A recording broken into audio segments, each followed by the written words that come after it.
அனைவருக்கும் இனிய காலை வணக்கம். காலை சக்கரம் நாளை நமது நிகழ்வின் இன்றைய சிறப்பு நிகழ்வு துவங்கப்பட உள்ளது. ரோட்டரி மாவட்டம் 2981 மாவட்ட ஆளுநர் ரோட்டரியன் எஸ். பாஸ்கரன் அவர்களின் சீரிய தலைமையில் சிறப்பாக நடைபெற்று வரும் காலை சக்கரம் நாளை நமது நிகழ்வினை இன்று இணைந்து வழங்கி சிறப்பிக்க உள்ளார்கள் ரோட்டரி கிளப் ஆஃப் ஸ்ரீமுஷ்ணம் சங்கத்தினர்.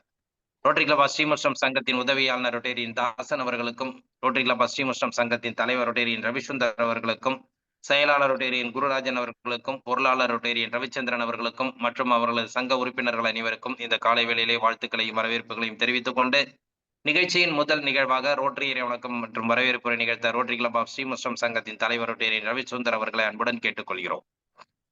அனைவருக்கும் வணக்கம். இறைவா, மனித குலத்தை படைப்பித்த தந்தையே, உயர்ந்த நிறைவான நன்மைகளை அடிப்படையாக கொண்ட ரோட்டரி கொள்கையால் இயக்குநர்களை அகத்தொலை செய்தமைக்கு நாங்கள் உனக்கு நன்றி சொல்கின்றோம்.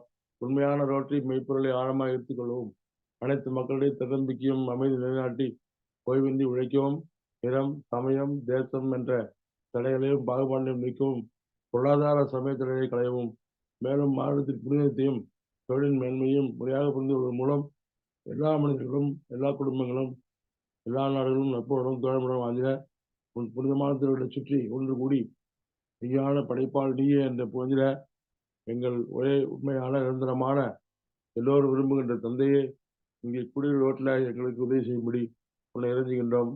நன்றி, வணக்கம். அனைவருக்கும் இனிய காலை வணக்கம்.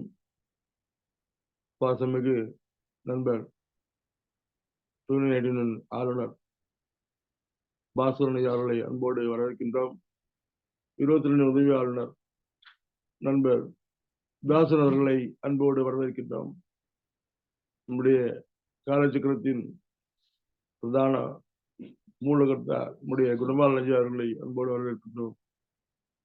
இன்றைய அன்றாடம் நிகழ்ச்சியை பயிற்சியை செய்து கொண்டிருக்கின்ற நல்லசை அவர்களையும் அன்போடு வரவேற்கின்றோம். இன்றைய பசித்தர் மூலிகை மகேந்திர ஐயா அவர்களை அன்போடு வரவேற்கின்றோம். காலச்சக்கரத்தில் எங்களுடைய சாசன தலைவர், செயலாளர், முன்னாள் தலைவர்கள், பொருளாளர், துணைத் தலைவர் மற்றும் உறுப்பினர்கள் அனைவரையும் காலச்சக்கரத்துக்கு வருவர்கள் வரவேற்று, காலச்சக்கர நண்பர்கள் அனைவரையும் வருவர்கள் வரவேற்கின்றோம்.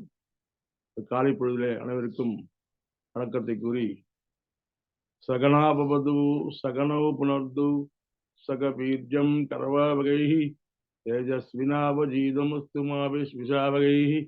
ஓம் சாந்தி சாந்தி சாந்தி. நன்றி.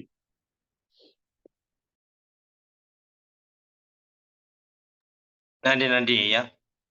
ரோட்டரி இறைவணக்கம் மற்றும் வரவேற்பு நிகழ்த்து சிறப்பித்து கொடுத்த ரோட்டரி கிளப் ஆஃப் ஸ்ரீமுஷ்ணம் சங்கத்தின் தலைவர் ரோட்டரி ரவிசுந்தர் அவர்களுக்கு நன்றிகளையும் வாழ்த்துக்களையும் தெரிவித்துக் கொண்டு, நிகழ்ச்சியின் அடுத்த நிகழ்வாக இறைவேண்டுதல் அளிக்க ஆசான் நல்ல சிவமையா அவர்களை அன்புடன் கேட்டுக்கொள்கிறோம்.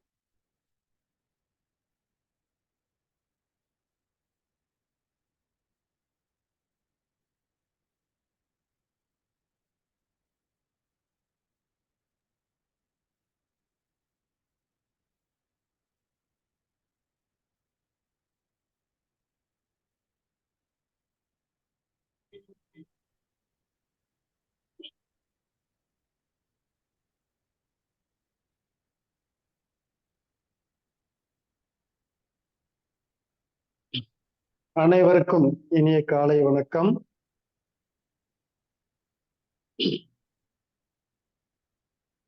தெளிவு குருவின் திருவேணி காண்கள், தெளிவு குருவின் திருநாமம் செப்பல், தெளிவு குருவின் திருவார்த்தை கேட்டல், தெளிவு குரு சிந்தித்தல் தானே, தெளிவு குரு சிந்தித்தல் தானே.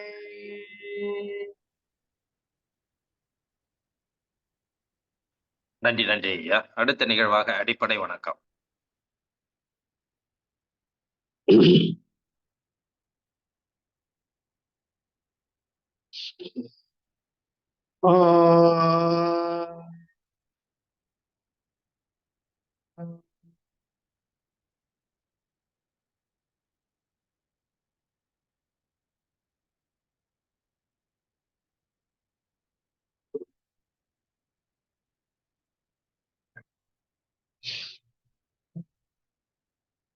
ஓ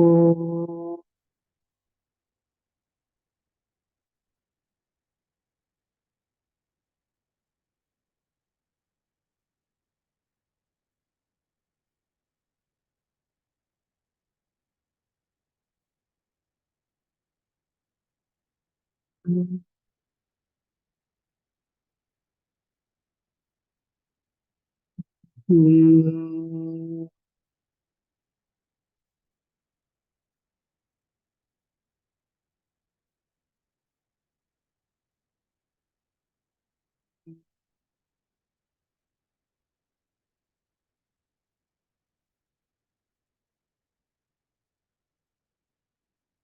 வைகறை துயிலெழு.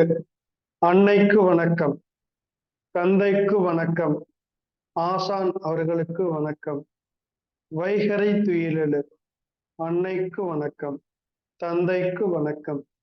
ஆசான் அவர்களுக்கு வணக்கம். வணக்கம் ஐயா, வெற்றி உறுதி.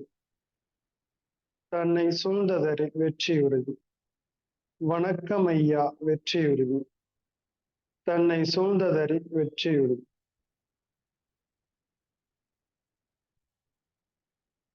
போய் நன்றி நன்றிங்க ஐயா. அடுத்த நிகழ்வாக தொடர் ஆசன பயிற்சிகள் மற்றும் மூச்சு பயிற்சி.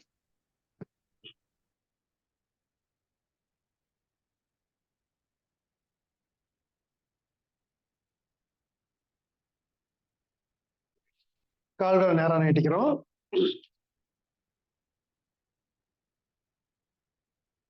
காலை நல்லா ரிலாக்ஸ் பண்ணிக்கோங்க. கால் விரல் மடக்கி நீட்டுறோம். இன்றைய பயிற்சி நம்ம முதல்ல கை விரல் கால் விரல்கள் நல்லா சுருக்கி விரிக்கணும். அதாவது நம்முடைய உடலை ஆக்டோபாஸ் எப்படி சுருங்கி விரிஞ்சு விரிஞ்சு அப்படியே போகுது பாருங்க, அது மாதிரி நம்ம உடம்பு நல்லா ஒன் சொல்லும் போது நல்லா சுருக்குறோம். கை விரல் கால் விரலை நன்றாக மடக்கிறோம். 2 சொன்னா ஃப்ரீயா விடணும்.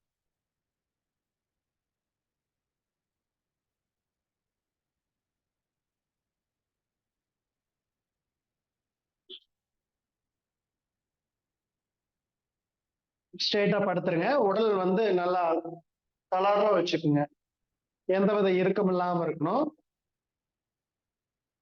1 நல்லா கை விரல் கால் விரல் மடக்கிறோம். கண்களை மூடிக்கிறோம். உடம்பையும் நல்லா டைட் பண்ணி 2 சொல்லும் போது ஃப்ரீயா விடுறோம். மறுபடியும் 3 சொல்லும் போது நல்லா மடக்கிறோம். கண்களை மூடிக்கிறோம். 4 சொன்னா ஃப்ரீயா விட்டுறோம். 5 நல்லா மடக்குங்க. 6 ஃப்ரீயா விடுங்க.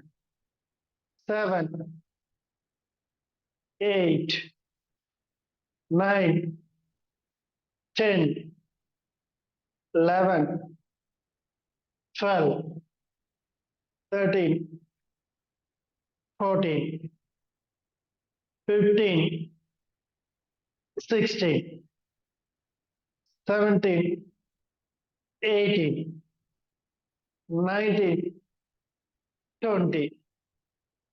நன்றாக மூச்சல் விடுங்க.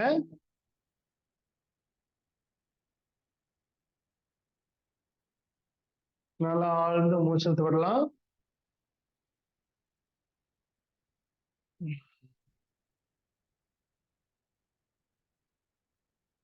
இந்த பயிற்சி பார்த்தீங்கன்னா எல்லா வயதினருமே நன்றாக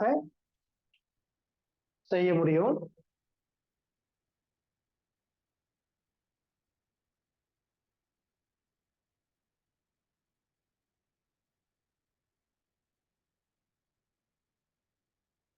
இந்த பயிற்சி எல்லா வயதினரும் நல்லா செய்ய முடியும். அதாவது கைகால் அசைக்க முடியலைனாலும் இந்த மாதிரி செய்யறது மூலியமா நம்ம உடல் முழுவதும் நல்ல ரத்தோட்டம் போகும், நல்லா சுறுசுறுப்படையும். நன்றாக மூச்சல் தொடுறோம். மீண்டும் ஒரு 10 கவுண்டிங் செய்யுங்க.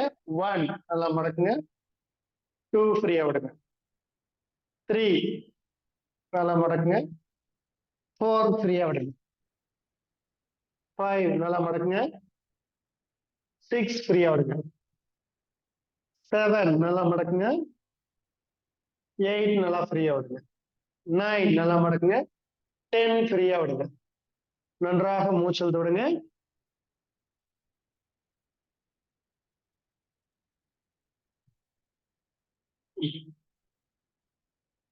அருமை. அடுத்த பயிற்சி அதே நிலையில படுத்த நிலையிலேயே நம்ம தாடாசனம். கைகளை கோர்த்துக்கிறோம். நல்லா கை காலை கயிறு மாதிரி நல்லா இழுக்கணும். படுத்த நிலையே தாடாசனம். 1 2 3 4 5 6 7 8 9 10. ஓய்வு. நன்றாக மூச்சு தொடுங்க.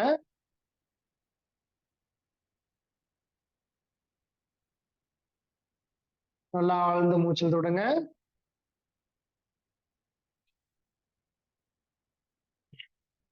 அடுத்து அர்த்த பவன முத்தாசனம். ரைட் லெக் மட்டும் நல்லா மடக்கி நல்லா ஜஸ்டோட நல்லா சேர்த்து பிடிச்சு தலையை கொண்டு டச் பண்ணுங்க முடிஞ்சா.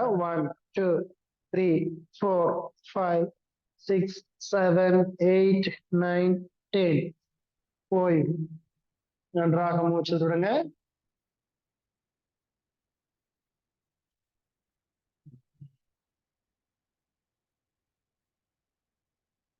அடுத்து லெஃப்ட் லெக்.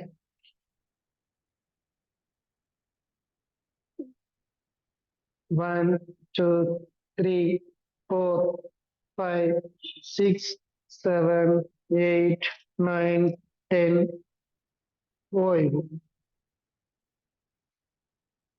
2 காலை நல்லா கீழே வச்சிருங்க. நன்றாக மூச்சல் தொடுங்க. நல்லா ஆழ்ந்த மூச்சல் தொடுங்க.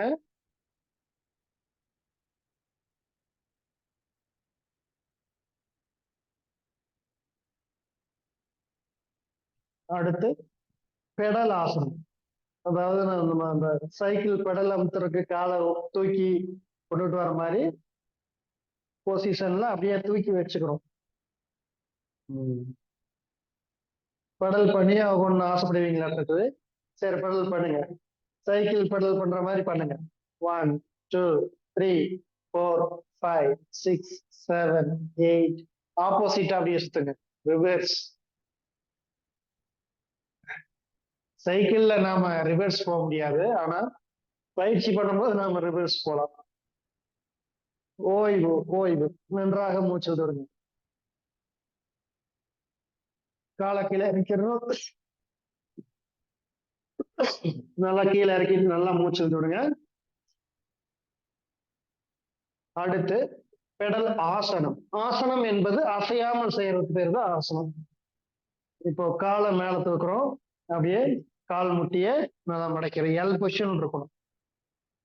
இப்படி தூக்கி அப்படியே அதே நிலையில அசையாம வச்சிருங்க. 1 2. கையை வந்து தரையில் நல்லா அழுத்தமா வச்சுக்கோங்க. 3 4 5 6. நல்லா இலக்கமா வச்சுக்கோங்க. எந்த வித இறுக்கமே இருக்கக்கூடாது. தளர்வா இருக்கணும். கால் நல்லா ஃப்ரீயா இருக்கணும். தசைகள் இறுக்கம் இல்லாம இருக்கணும். நல்லா அப்படியே வச்சிருங்க. ஒரு 20 செகண்ட் வச்சிருக்கணும். நல்லா தளர்வா வைங்க. ஓய்வு. மெதுவா கால் நீட்டி. பாக்குறதுக்கு ஈஸியா தான் இருக்கும், செய்யறதுக்கு ஈஸியா இருக்கும். ஆனா இதோடைய பலன்கள் வந்து பன்மடங்கு அதிகம். நன்றாக மூச்சு விடுங்க.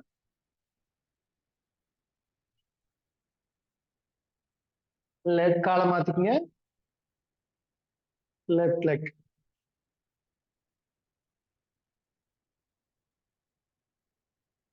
மேல உயர்த்தி அப்படியே வச்சுக்கோங்க. இந்த ஆசனம் செய்யறதுனால நம்முடைய கால்கள் நல்லா வலிமை அடையும். அதாவது நைட் தூங்கும் போது பாத்தீங்கன்னா தசை பிடிப்பு ஏற்படும். கெண்டைக்கால் தசை வந்து அப்படியே ஏறி நின்னுக்கும். அதுக்கு இந்த பயிற்சி செஞ்சோம்னா அந்த மாதிரி பிரச்சனைகள் வராது. அப்புறம் தொடை பகுதியில வெயிட் இருக்கிறவங்களுக்கு 2 தொடை உறைஞ்சு புண்ணாகிறதுக்கு சான்ஸ் இருக்கு. அந்த புண்ணாகிறவங்க இந்த பயிற்சி செஞ்சாங்கனாலும் தொடை உறையிறது வந்து குறையும். தொடை பகுதியில வர்ற பிரச்சனைகள் புண்ணாகிறது வந்து சரியாகும். கால் மூட்டுக்கு நல்லா வலிமை தரும். மலச்சிக்கல் தீரும். ஜீரண உறுப்புகளுக்கு நல்ல பலன்களை கொடுக்கும்.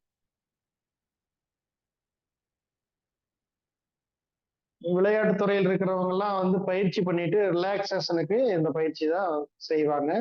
இப்படி செய்யும் போது அந்த ரத்தோட்டம் வந்து நார்மல் நிலைக்கு வரும். ஓய்வு. நல்லா மூச்சல் விடுங்க. நல்லா ஆழ்ந்து மூச்சல் விடுங்க.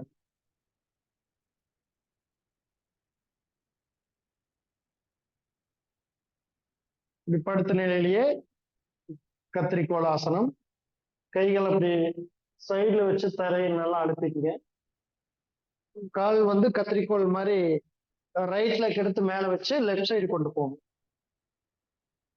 எவ்வளவு தூரம் கொண்டு போக முடியுமோ கொண்டு போயிங்க. கால் வந்து ரைட் சைடு போகணும், அதாவது லெஃப்ட் சைடு போகணும். கால் நம்முடைய தலை வந்து லெஃப்ட் சைடு திருப்பணும். லெஃப்ட் ஹேண்ட் பக்கம் தலையை திருப்பிடுங்க. 1 2 3 4 5 6 7 8 9 10. ஓய்வு. ஸ்ட்ரெயிட்டா படுத்து நல்லா மூச்சு விடுங்க.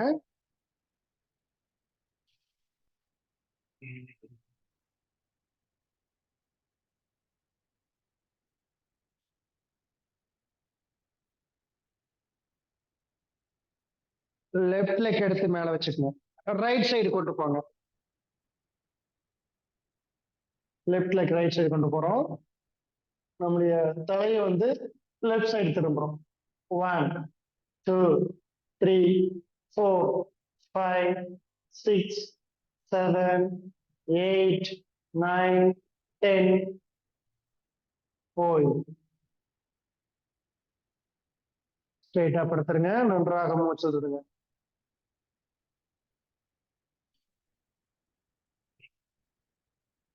நல்லா ஆழ்ந்து மூச்சு விடுங்க.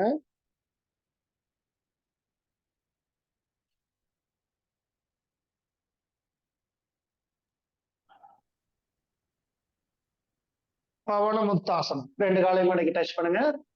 1 2 3 4 5 6 7 8 9 10. ஓய்வு. நன்றாக மூச்சு விடுங்க.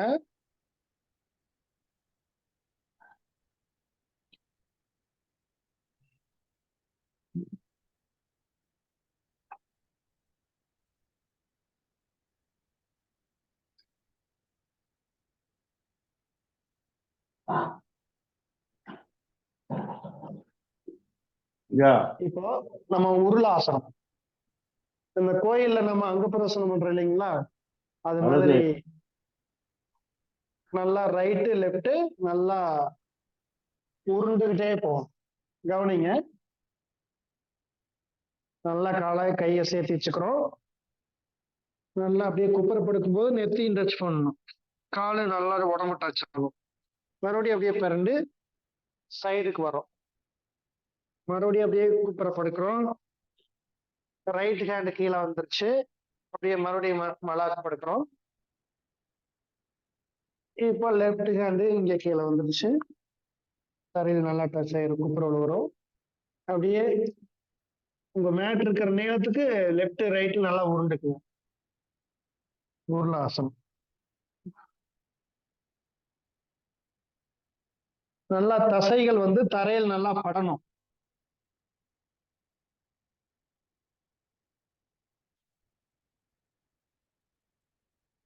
நல்லா கட கட கட கடன்னு அப்படியே நல்லா வயிறு கீழே டச் ஆகணும்.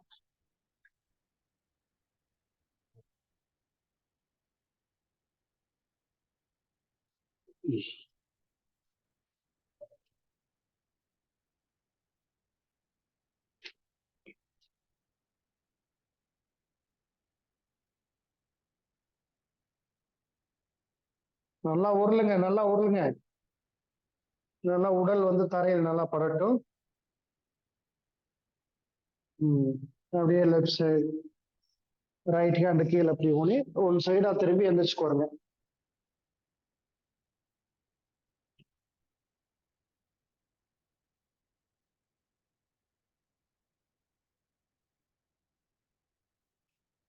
சின்முத்திரை வைங்க. நன்றாக மூச்சு விடுங்க.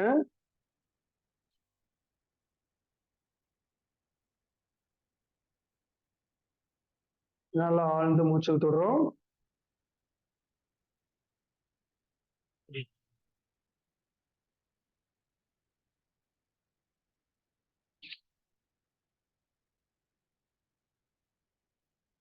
நீண்ட மூச்சு விட்டுடுங்க.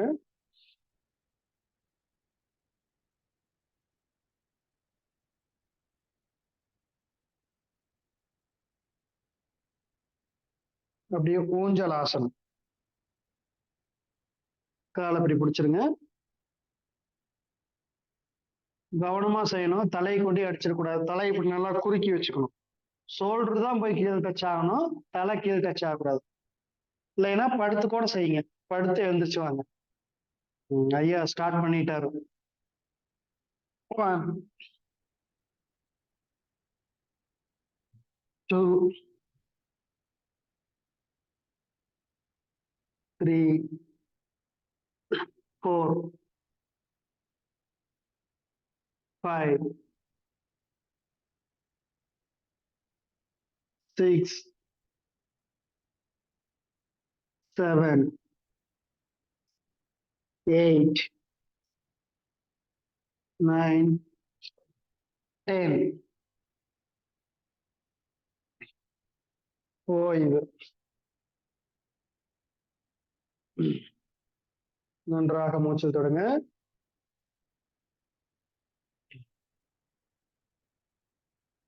நம்ம உருளாசனம் செய்யறது மூலியமா நம்முடைய தசைகள் நல்ல ரத்தோட்டம் போகும். உடல் முழுவதும் நல்ல புத்துணர்வு ஏற்படும். அனைத்து வகையான தசைகளுக்கும் நல்ல இயக்கம் கொடுக்குது. அதாவது மசாஜ் பண்ற மாதிரி நல்லா ஆற்றலை கொடுக்கும். அடுத்து நம்ம இந்த ஊஞ்சலாசனம் செய்யறதுனால முதல் தண்டவரத்துக்கு நல்ல ரத்தோட்டம் போகும். முதுகு தண்டுக்கு நல்ல ரத்தோட்டம் போகுது. நம்முடைய நரம்பு மண்டலங்கள் நன்றாக இயங்கும். வெயிட் குறையும்னு நினைக்கிறவங்க இந்த பயிற்சி செஞ்சீங்கன்னா வெயிட் குறையும். கண்டிப்பா வெயிட் குறையறதுக்கு சான்ஸ் இருக்கு. நம்முடைய மூச்சோட்டம் நல்லா உள்ள போய் வரும். நீங்க மூச்சு பயிற்சி செய்யறதுன்னா ஊஞ்சலாசனம் செஞ்சீங்கன்னாலும் மூச்சு நல்லா உள்ள போய் வரும். இப்போ அடுத்து மூச்சு பயிற்சிக்கு வைக்கிறோம். நம்ம ஸ்ட்ரெயிட்டா கொண்டுக்கிறோம். 2 கையில சின்முத்திரை. ரைட் ஹேண்ட்ல பெருவரல வச்சுக்கிறோம். இந்த ஆள்காட்டி வரலையும் நடுவரலையும் மடைக்கிறோம். நேற்று ஹீலர் பாஸ்கர் ஐயா இந்த கையை எப்படி வைக்கணுங்கிறத பத்தி விளக்கமா வீடியோ போட்டிருந்தாங்க. 1 2 3 4 5 6 7 8 9 10 11 12 13 14 15 16 17 18 19 20. சிறப்பு. நன்றாக மூச்சில் தொடங்க.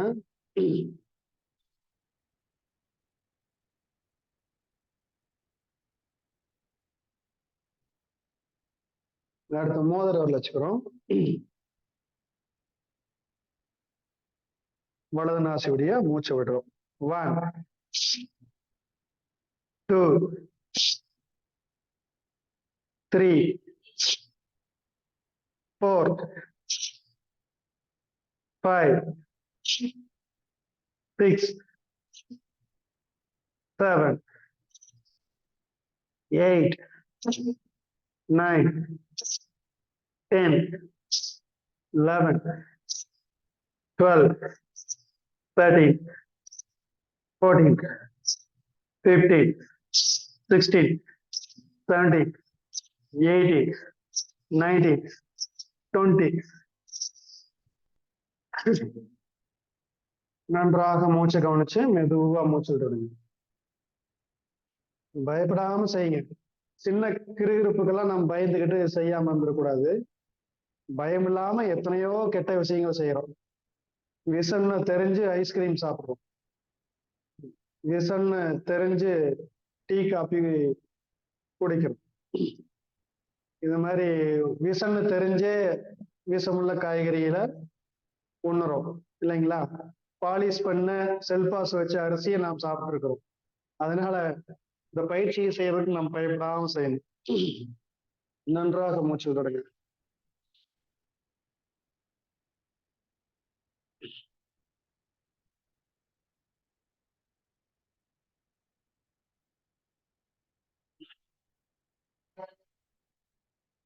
சரி, ஆதிமுத்திரை.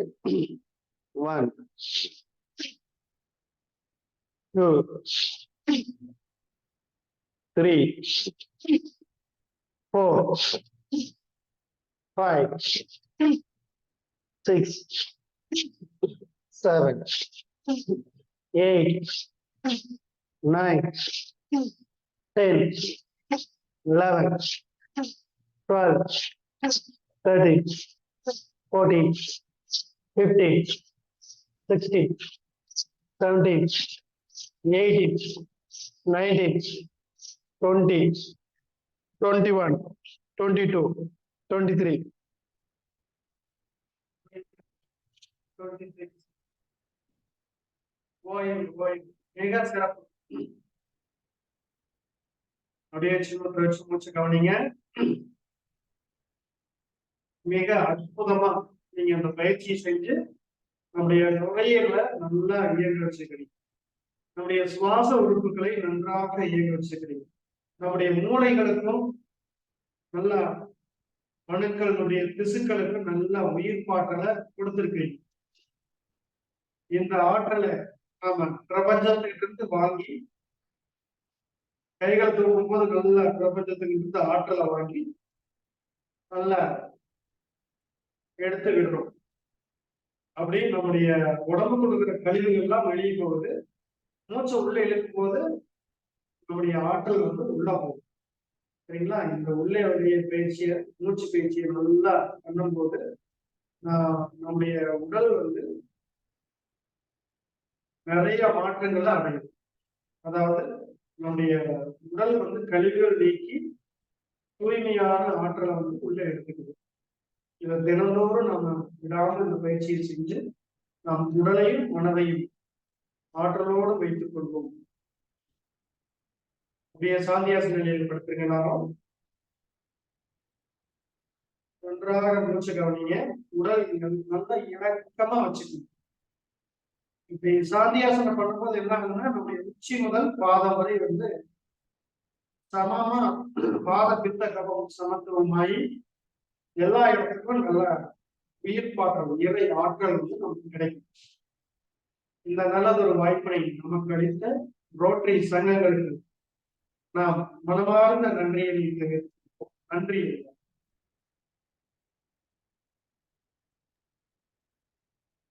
நன்றி ஐயா. இன்றைய வேளையில் அற்புதமாக நமக்கு அனைத்து விதமான ஆசன பயிற்சிகள், மூச்சு பயிற்சிகள் உள்ளிட்ட பயிற்சிகளை அளித்து சிறப்பித்துக் கொடுத்த ஆசானால சிவமையா அவர்களுக்கு அனைவரின் சார்பாக நெஞ்சார்ந்த நன்றிகளையும் வாழ்த்துக்களையும் தெரிவித்துக் கொள்கிறோம். நன்றிங்க ஐயா. நிகழ்ச்சியின் அடுத்த நிகழ்வாக ஹீலர் பாஸ்கர் ஐயாவின் தினம் ஒரு சிந்தனை ஆடியோ மூலம் கேட்க இருக்கிறோம்.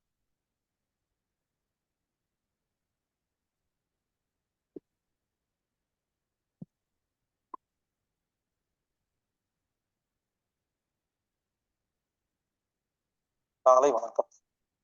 இன்று நாம் பார்க்க இருப்பது வாசி யோகம். இந்த வாசி யோகங்கிறத எல்லா சித்தர்களும் கத்து வச்சிருக்காங்க, எல்லா சித்தர்களும் பேசியிருக்காங்க. ஆனா எப்படி பண்றதுன்னு மட்டும் சொல்லி கொடுத்துருக்கவே மாட்டாங்க. நீங்க வேணா பாருங்க, எந்த ஒரு சித்தருடைய மகானுடைய ஞானியுடைய வாழ்க்கை வரலாறும் படிச்சு பாருங்க. அவர் வாசியோகம் கற்றுக்கொண்டிருந்தார், வாசியோகத்தில் அவர் உச்சாணி கொம்புக்கு போயிருந்தார், வாசி வாசி வாசின்னு பல இடங்கள்ல நீங்க கேட்கலாம். ஆனா அதை எப்படி கத்துக்கிறதுங்கிறத மட்டும் யாருமே சொல்லி கொடுத்துருக்க மாட்டாங்க. அதை உலகுக்கு கற்றுக் கொடுத்தவர் சிவானந்த பரமஹம்சர். அதாவது வாசியோகம்னா முதல்ல என்னன்னு சொல்றேங்க. ஒரு குழந்தை பிறந்த உடனே உச்சி இருக்கு இல்லைங்களா, அது கொஞ்சம் கொலகொலன்னு இருக்கும், அது துடிச்சிட்டு இருக்கும். அப்ப என்ன நடக்குது தெரியுமா? இப்பதான் குழந்தை பிறந்திருக்கு, அது இன்னும் சாப்பிடல, தண்ணி குடிக்கலையா, உடம்புக்கு சத்து வேணும் இல்லையா, எங்க இருந்து வரும்? உச்சந்தலையில இருந்து பிரபஞ்சத்துல இருந்து சக்தி எடுத்துதாங்க அந்த உசுறு வாழுது. அப்புறம் கொஞ்ச நாளுக்கு அப்புறம் சாப்பாடு சாப்பிட்டு தண்ணி குடிச்சு பால் குடிச்சு ஜீரண வேலை நடந்து மலமெல்லாம் போய் தண்ணி எல்லாம் போய் யூரின் எல்லாம் போய் அதெல்லாம் முடிச்சோடனே கடைசி என்ன ஆகுது? அந்த கொஞ்சம் கொஞ்சமா அடைஞ்சு இப்ப பாருங்க கல்லு மாதிரி இருக்கும். அந்த கல்லு மாதிரி இருக்குல்ல, அதை மறுபடியும் ஓபன் பண்ணி நாம உச்சந்தலைவலியா சக்தியை இழுக்கும் அந்த ஒரு நிலைக்கு பேருதான் வாசி யோகம். இது ஒரு பயிற்சி, அருமையான பயிற்சி. மூச்சு பயிற்சிகள்லயே வாசி யோகங்கிறது மிகப்பெரிய ரகசியங்க. அது அப்பாக்கு அப்பா. இதை உலகு கற்றுக் கொடுத்தவர் சிவானந்த பரமஹம்சர் என்ற கேரளாவை சேர்ந்த ஒரு ஞானி. அவர் தான் கத்துக் கொடுத்திருக்காரு. இவருங்க, நீங்க ரிஷிகேஷ் ஹரித்வார்லாம் போனீங்கன்னா நிறைய ஆசிரமம்லாம் இருக்கும். அங்க ஒரு குருநாதர் இருப்பாரு. அவரோட குருநாதர் யாருன்னு கேளுங்க, இன்னொருத்தர் வச்சிருப்பாங்க போட்டோ. அவரு குருநாதர் யாருன்னு கேளுங்க, சிவானந்த பரமஹம்சர் தான் இருக்கும். சிவானந்த பரமஹம்சர் தான் எல்லா குருநாதர்களும் குருநாதர்கள். அவர்தான் வாசியோகத்தை உலகுக்கு அறிமுகப்படுத்தி வச்சார். அவரு போய் எங்கேயோ கத்துருக்காருங்க. ரொம்ப நாளுக்கு அப்புறம் சொல்லி கொடுத்தாங்களாமா. அவருக்கு கோவம் வந்துருச்சு. இவ்வளவு அருமையான பயிற்சிய ரொம்ப நாள் கழிச்சு சொல்லி கொடுத்தாங்களே, இத உலக மக்களுக்கு சொல்லி கொடுத்தா எல்லாரும் நல்லா இருப்பாங்கன்னு சொல்லி இவர் எங்கெல்லாம் வந்தாரோ, சிவானந்த காலனி, சிவானந்தபுரம்னு சொல்றாங்க இல்லைங்களா, அவரோட கதையை கேட்டு பாருங்க. இவர் வந்து உட்கார்ந்துடமா தான் இருக்கும். இவர் போகாத நாடே இல்லைங்க. சிவானந்த பரமஹம்சர் அவர் கத்துக் கொடுத்தது வாசி யோகம். இவருங்க, வாசி யோகத்தை நாமெல்லாம் டெய்லி செய்யறோம். எப்ப தெரியுமா செய்யறோம்? தூங்குறதுக்கு முன்னால செய்யறோம். நீங்க என்ன பண்ணுங்க, ஒருத்தர் பெட்ல படுக்க வச்சுட்டு நீங்க காதை வச்சுக்கிட்டு நீங்க தூங்குன்னு சொல்லி காது வச்சு கேட்டே இருங்களேன். அவங்க தூங்கிட்டாங்களா இல்லையான்னு எப்படி தெரியுமா கண்டுபிடிக்கிறது? படுத்துட்டே இருப்பாங்க, சாதாரண மூச்சுதான் போயிட்டு இருக்கும். திடீர்னு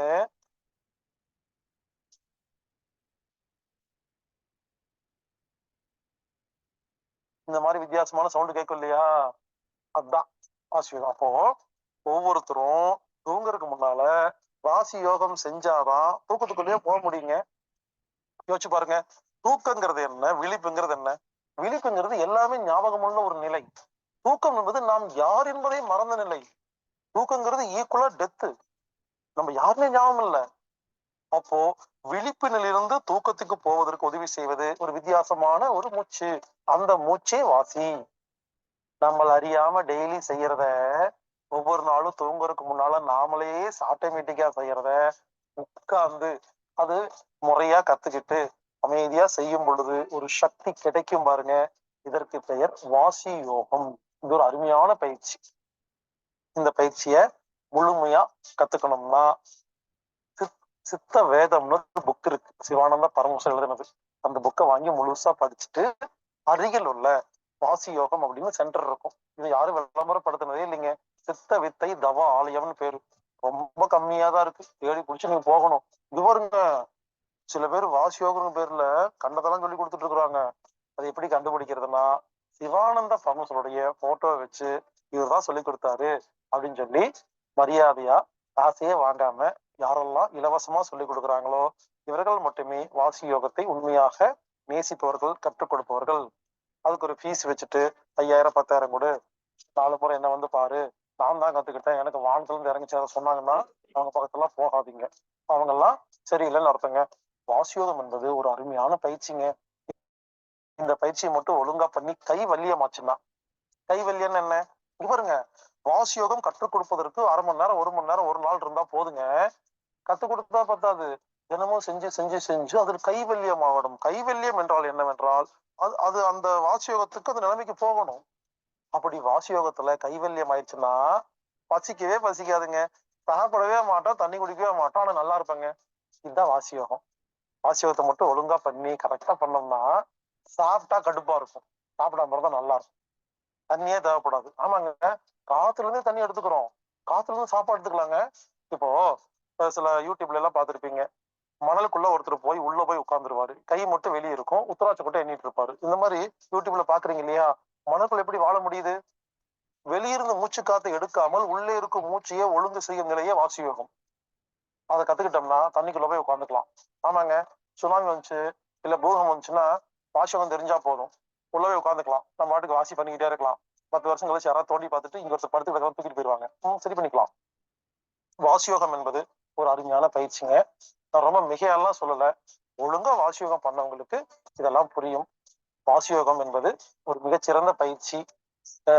இத வந்து நீங்க அருகில் உள்ள சித்த வித்தை தவ ஆலயம் அப்படிங்கிற சென்டரை கண்டுபிடிச்சு, சுவாமி சிவானந்த பரமஹம்சர் வடகரையில கேரளால ஹெட் மெயினான ஆசிரமம் இருக்குது, அவங்க கிட்ட கேட்டுட்டு உங்க லோக்கல்ல யாராவது அணுகி இலவசமாக 5 காசு வாங்காம ஒரு பயபக்தியோட சில ரூல்ஸ் எல்லாம் சொல்லுவாங்க.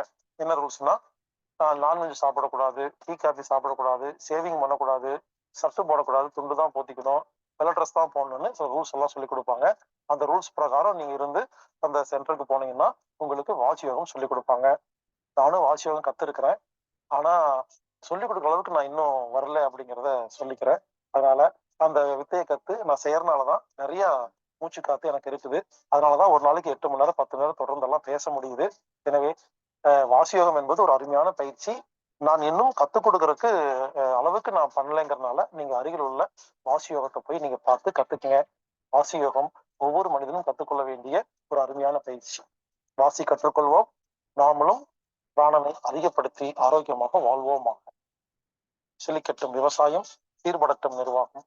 மீண்டும் நாளை சந்திக்கலாம்.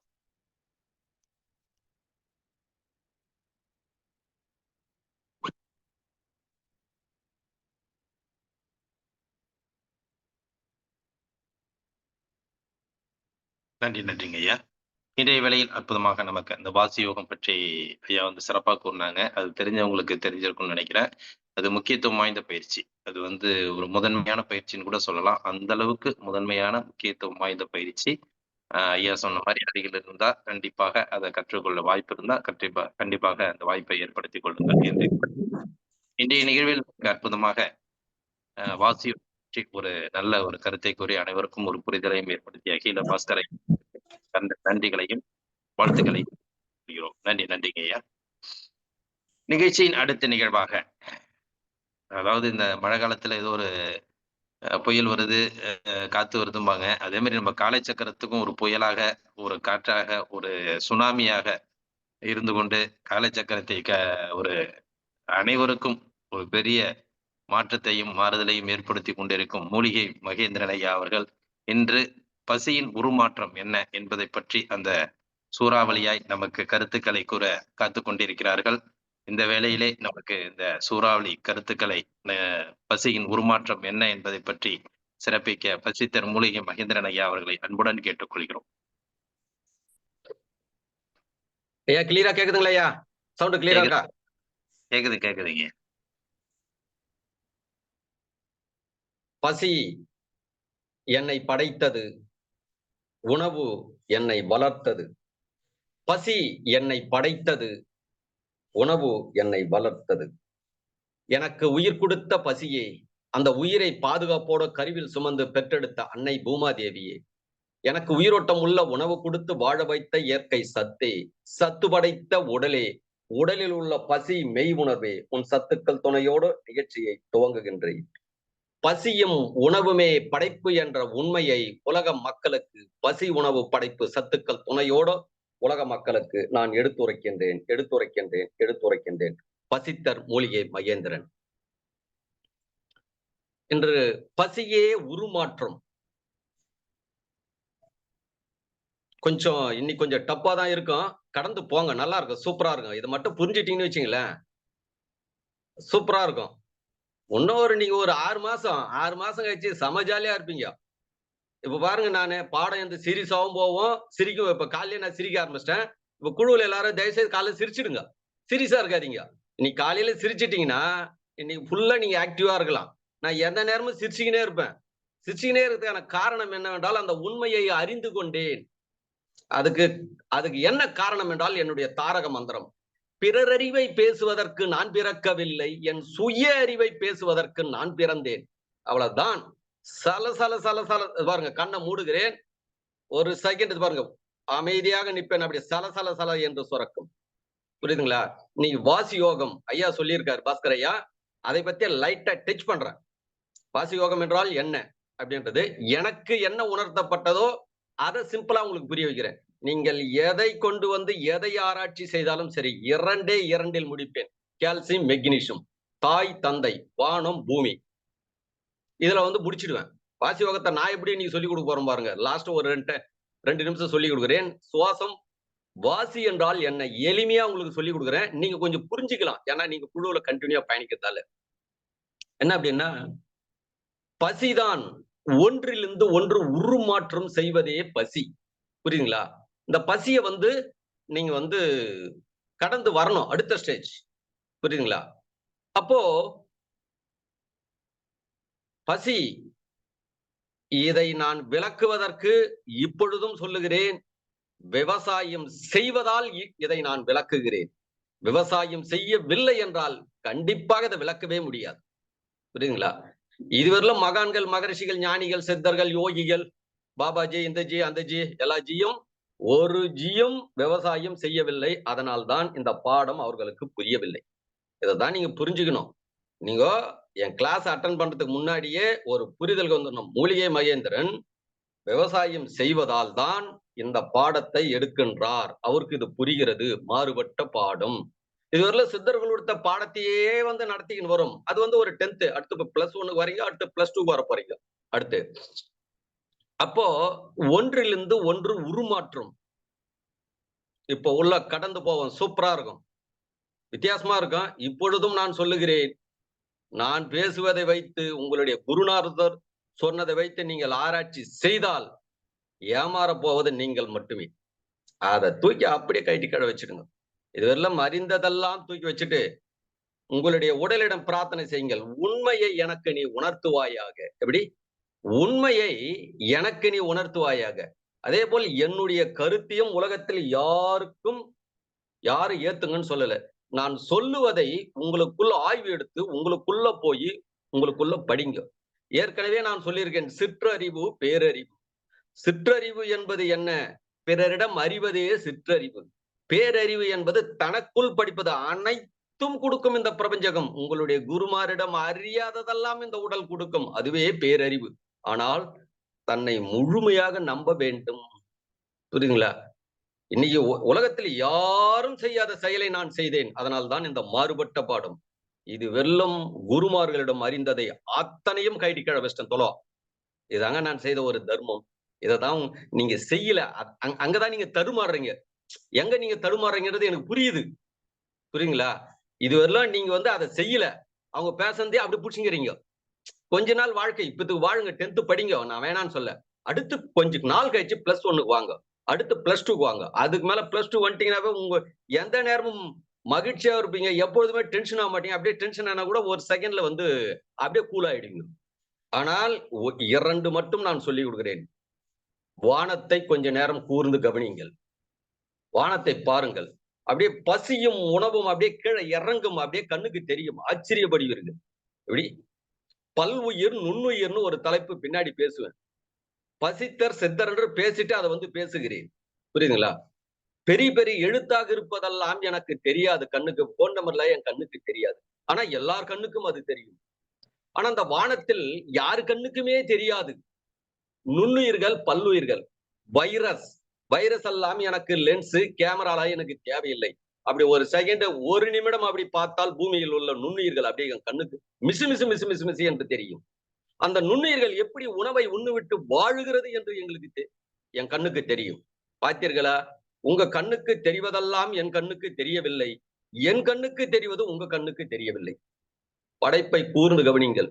இப்படியும் படைக்கும். இதுவரையிலும் நாம் அறிந்ததே வாழ்நாள் முழுவதும் பிரபஞ்சகத்தில் இதையே பேசிக்கொண்டு இதையே வாழ்ந்து கொண்டு இருக்கிறோம். ஆனால் இந்த வானமும் பூமியும் மாற்றி அமைக்கும் அப்படின்னு ஒரு புரிதலுக்கு வாங்கள். ஓ, நம்ம அறிஞ்சதே இல்ல. இந்த பிரபஞ்சகம் என்பது வானமும் பூமியும் மாத்தி என்ன ஒன்னாலும் செய்யும்.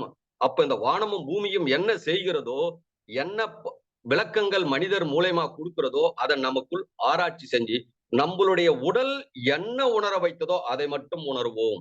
மற்றவங்களோட சப்ஜெக்ட் பேசினால் சிக்கலில் மாட்டிக்கொள்வார்கள். இப்ப நான் உலகத்தில் ஒருத்தரும் என்னை மடக்க முடியாது. ஏனென்றால் நான் எனக்குள் உணர்ந்ததை மட்டும் நான் பதிவு செய்வேன். இல்லை என்றால் இல்லை என்று சொல்லிடுவேன். டக்குன்னு சொல்லுவேன், பதில் தெரியாதுன்னுடுவேன். புரியுதுங்களா? அதுக்காக இப்ப புரிஞ்சுங்க. இப்போ கடந்து உள்ள போவோம். உருமாற்றம். இன்னைக்கு இந்த பசின்னா என்ன, இந்த பிரபஞ்சகத்துல என்ன இருக்கு அப்படின்றத நீங்க அறியலாம். இந்த உடலுக்குள் என்ன நடக்கிறது அப்படி. இப்போ ஒரு விதையை எடுக்கின்றோம். விதையில் ஒரு எளிமையா புரியணும்னா ஒரு கோழி முட்டையை எடுத்துக்குவோம். கோழி முட்டை எடுத்துக்கிறோம். கோழி முட்டைக்குள்ள என்ன இருக்கு? 3 இருக்கிறது. மேல ஒரு தோல் இருக்கிறது, திடமாக இருக்கிறது. அதை விட கொஞ்சம் லேசாக இருக்கிறது, வெள்ளை கரு இருக்கிறது. அதை விட இன்னும் கொஞ்சம் லேசாக இருக்கிறது, மஞ்சள் கரு. அந்த மஞ்சள் கரு சென்ட்ரு பகுதியில் ஒரு பசி முழுமையாக இருக்கு. அந்த பசி என்பது எது கொடுத்தது என்றால் சேவல் தான் கொடுத்தது அந்த பசியை. புரியுதுங்களா? அது கோழியிடம் கோழி தாம்பத்திய வாழ்க்கை இருப்பது. புரியுதுங்களா? அந்த சேவலுக்கு எது கொடுத்தது என்றால் வானமும் பூமியும் கொடுத்தது. முதல்ல இந்த புரிதலுக்கு வந்துடணும். என்னுடைய பாடத்தை நான் நடத்தும் போது அனைவரும் கண்ணை மூடி கூர்ந்து கடந்து கடந்து கடந்து கடந்து போக வேண்டும். இப்படி அப்படி எந்த சிந்தனையும் இருக்கக்கூடாது. அந்த சிந்தனை இருந்தால் இப்பொழுதே என்னுடைய உடல் லைட் வெயிட் ஆயிடுச்சு. உங்களுடைய உடல் லைட் வெயிட் ஆகவில்லை என்றால் நீங்கள் பாடத்தில் கூர்ந்து கவனிக்கவில்லை, திசை திரும்பி விட்டீர்கள். சரி, பரவாயில்லை, திசை திரும்பினாலும் சரி, இதற்கு மேல் கூர்ந்து கவனித்து வாங்கள். புரியுங்களா? எல்லாருக்கும் அது மிஸ் ஆகும், அது தவறு கிடையாது. அதனாலதான் உங்களை அதுக்குள்ள வரணும்ன்ற. இப்போ என்ன ஒரு கட்டுப்பாட்டுக்கு வந்துருங்க, கண்ணை மூடி கூர்ந்து கவனிப்பீர்கள் பாடத்தை. அப்போ அந்த சென்ட்ரு பகுதியில் ஒரு பசி இருக்கும். அந்த பசி அந்த தாயினுடைய கோழி அரவணைக்கும். அரவணைத்து அது மேல அந்த முட்டை மேல அது அமரும். அது அவின்னு சொல்லுவாங்க. ஒரு மாவட்டத்தில் ஒரு விதமான பேச்சுகள். எங்க மாவட்டத்துல முட்டையெல்லாம் வச்சுட்டு கோழி அவையும் வச்சிருக்கேன் அப்படின்னு சொல்லுவாங்க. அது என்னன்னா, அது தன்னுடைய 2 மட்டும் கொடுக்கும். என்னவென்றால் கதகதப்பு கொடுக்கும். அந்த கதகதப்பில் 2 இருக்கும். வெப்பம் ஒன்று இருக்கும், குளிர்ச்சி ஒன்று இருக்கும். புரியுதுங்களா? அதுல பாத்தீங்கன்னா ஏற்றத்தாழ்வுகளோ, அந்த கோழிக்கு சூரிய நாடி ஓடும் பொழுது வெப்பம் அதிகமாக அந்த முட்டைக்கு அந்த சத்துக்கள் ஊடுருவும். என்னுடைய பேச்சில் கேட்டு பாருங்க, சக்தி என்ற வார்த்தை ஒரு வார்த்தை கூட வராது. சத்து என்று மட்டும் நான் சொல்லுவேன். இந்த பிரபஞ்சகத்தில் சத்துதான் இருக்கிறது. அது சக்தி என்று மனிதர்கள் உருவாக்கியது. அது பசித்த சித்தர்ல வரும் அந்த பாடம். புரியுதுங்களா? அந்த சத்தை கடத்தி கொண்டே இருக்கும். சூரிய நாடி ஓடும் பொழுது அந்த முட்டைக்கு அதிகமாக வெப்பத்தை சார்ந்து போகும். அடுத்து கோழிக்கு சந்திர நாடி ஓடும், அப்பொழுது குளிர்ச்சியை சார்ந்து வரும். இது 2ம் உள்ள போனதும் அந்த சென்ட்ரு பகுதியில் அந்த கோழி அந்த முட்டையில் உள்ள பசி உறக்கத்தில் இருக்கும். எப்படி? உறக்கத்தில் இருக்கும். அது உறங்கிக் கொண்டே இருக்கும். அதுக்கு உயிர் இருக்கிறது, அந்த உயிருக்குள் பசி இருக்கிறது. இதுவரையில எல்லாரும் போனது என்ன? உயிர்னாங்க, உயிரத்தை ஆன்மான்ட்டாங்க. அந்த ஆன்மாவை பார்த்தோம்னா சமஸ்கிருதத்துல சொல்றாங்க, ஏங்க உயிரை தாங்க நாங்க ஆன்மான்னு சொல்றோம், அது உங்களுக்கு புரியலங்கன்றாங்க. இது நீங்க ஆய்வு எடுத்துக்கங்க. நான் கேட்டேன், ஆன்மான்னா என்னங்க? ஆன்மான்னா உயிர் தாங்க. இதுவரையில இவங்க உயிர் எடுத்து என்ன சொல்லிட்டாங்க? ஆன்மான்ட்டாங்க. அது கேட்டதால சமஸ்கிருத வார்த்தைனாங்க. அது அவங்க சொன்னதால சொல்றேன். அது நீங்க மாத்தி கூட இருக்கலாம், நீங்க ஆய்வு எடுத்துங்களேன். அப்ப என்னன்னா, அப்போ இது கடந்து அந்த உயிருக்குள் பசி இருக்கிறது. அது அந்த சத்து போனதும் அடுத்த செகண்ட் அது கண்ணை திறக்கும். எப்படி? உள்ளவே கண்ணை திறக்கும். கண்ணை திறந்து முதல் அந்த ஒரு பசியிலிருந்து 2 பசியாக மாறும். அதை முதல் எது உண்ணும் என்றால் அந்த மஞ்சள் கருவை தான் முதல் உண்ணும். மஞ்சள் கருவை உண்ணு. மஞ்சள் கருவு முழுமையை அடைந்ததும் அடுத்து வெள்ளை கருவை உண்ணு. அதற்கு மேல் அந்த 21 நாள் வரலும் அது உண்ணு விட்டு அதுக்கு மேல் அந்த முட்டையை உடைத்து கொண்டு அந்த குஞ்சு வெளியே வரும், கோழி குஞ்சு. புரியுதுங்களா? அப்போ முதல்ல உள்ள என்ன உண்ணுது? இது வரலும் எல்லாரும் சொல்லுவார்கள், பலவிதமாக சொல்லுவார்கள். எப்படி உள்ள வளர்ந்தது என்றால் உலகமே சைலண்ட். பட்டாணி சைஸ்ல இருக்குது, உருளைக்கிழங்கு சைஸ்ல இருக்குது. புரியுதுங்களா? இப்படிதான் சொல்லுவாங்க. குழந்தை இப்படி வளர்ந்து எப்படிங்க வளர்ந்ததுங்க? என்னங்க பண்ணுச்சு? உலகமே சைலண்ட். இதுவரையில பதில் கிடையாது. பதில் உங்களால சொல்லவும் முடியாது, எத்தனை கோடி ஆண்டுகள் ஆனாலும். புரியுதுங்களா? இதுதான். அப்போ அதுக்கு உள்ள உணவை முதல் உண்ணுவது தந்தையோட உணவை உண்ணுகிறது. முதல் எந்த உணவு உண்ணுகிறது? தந்தையோட உணவை உண்ணுகிறது. அதற்கு மேல் தாயோட உணவு. இப்ப தந்தையோட உணவு எது என்றால் மஞ்சள் கரு, தாய் வெள்ளை கருவு. அதுக்கு மேல் உடைத்து கொண்டு வெளியே இது உண்ணுது. இதேதான் விதையிலும் நடக்கிறது. விதையில் சென்ட்ரு பகுதியில் என்ன இருக்கு என்றால் பசி இருக்கிறது. அந்த சென்ட்ரு பசியில் ஒரு லேயர் உள்ள இருக்கும். நீர் விதையை பூமியில் போட்டதும் அந்த நீரை உள்வாங்கும். அந்த நீர் ஊடுருவியதும் அது தூங்கிக் கொண்டிருக்கும். உள்ள சென்ட்ரு பகுதியில் உள்ள ஒரு பசி என்பது உறக்க நிலையில் இருக்கும். அதனால்தான் விதைகளை நீங்க எவ்வளவு நாள் வைத்திருந்தாலும் அது உறக்க நிலையில் பிரபஞ்சகத்தில் கலந்து பிரபஞ்சக சத்தில் அது வாழ்ந்து கொண்டிருக்கிறது. இங்கதான் நீங்கள் கூர்ந்து கவனிக்கணும் பாடத்தை. எப்படி? உறக்க நிலையில் பிரபஞ்சகத்தில் உள்ள சத்தை அது கூர்ந்து கவனிக்கும். பிரபஞ்சகத்தில் உள்ள சத்து எது என்றால் லேசாக இருக்கும். அதுதான் தந்தையோட சத்து. தந்தை என்ன புரியுதுங்களா? வாழ்க்கையில நீங்க எதிர்பார்த்திருப்பீங்களா? தாயை பத்தியே இவ்வளவு நாள் தாயை சிறந்த கோவிலும் இல்லை என்று பாடல் பாடினார்கள். ஆனா தந்தையை போற்றி அதிகம் பேசவில்லை. ஆனா இந்த கலி உலகத்தில் என்னை படைத்து வானமும் பூமியும் தந்தையை பத்தி போற்றி வாழ்த்து. முதன்மை தந்தை, இரண்டாவது தாய். தந்தையின் உடலில் லேசாக கரு வாழுகிறது, தாயினுடைய உடலில் திடமாக வாழுகிறது. புரியுதுங்களா?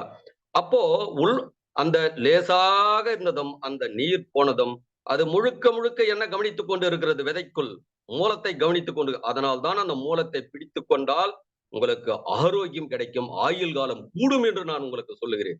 கூர்ந்து கவனிங்கள். புரியுங்களா? அப்போ அந்த விதையில் சென்ட்ரல் வந்து நீர் போனதும் விழிப்பு நிலை வருகிறது. விழிப்பு நிலை வந்ததும் கண்ணை திறந்து பார்க்கிறது. பசி பெருக ஆரம்பிக்கிறது. பெருக ஆரம்பிச்சதும் முதலில் என்ன செய்கிறது என்றால் பஞ்சபூத சத்துக்களை முதல் அந்த விதை உள்வாங்குகிறது. தந்தையோட உணவு எப்படி?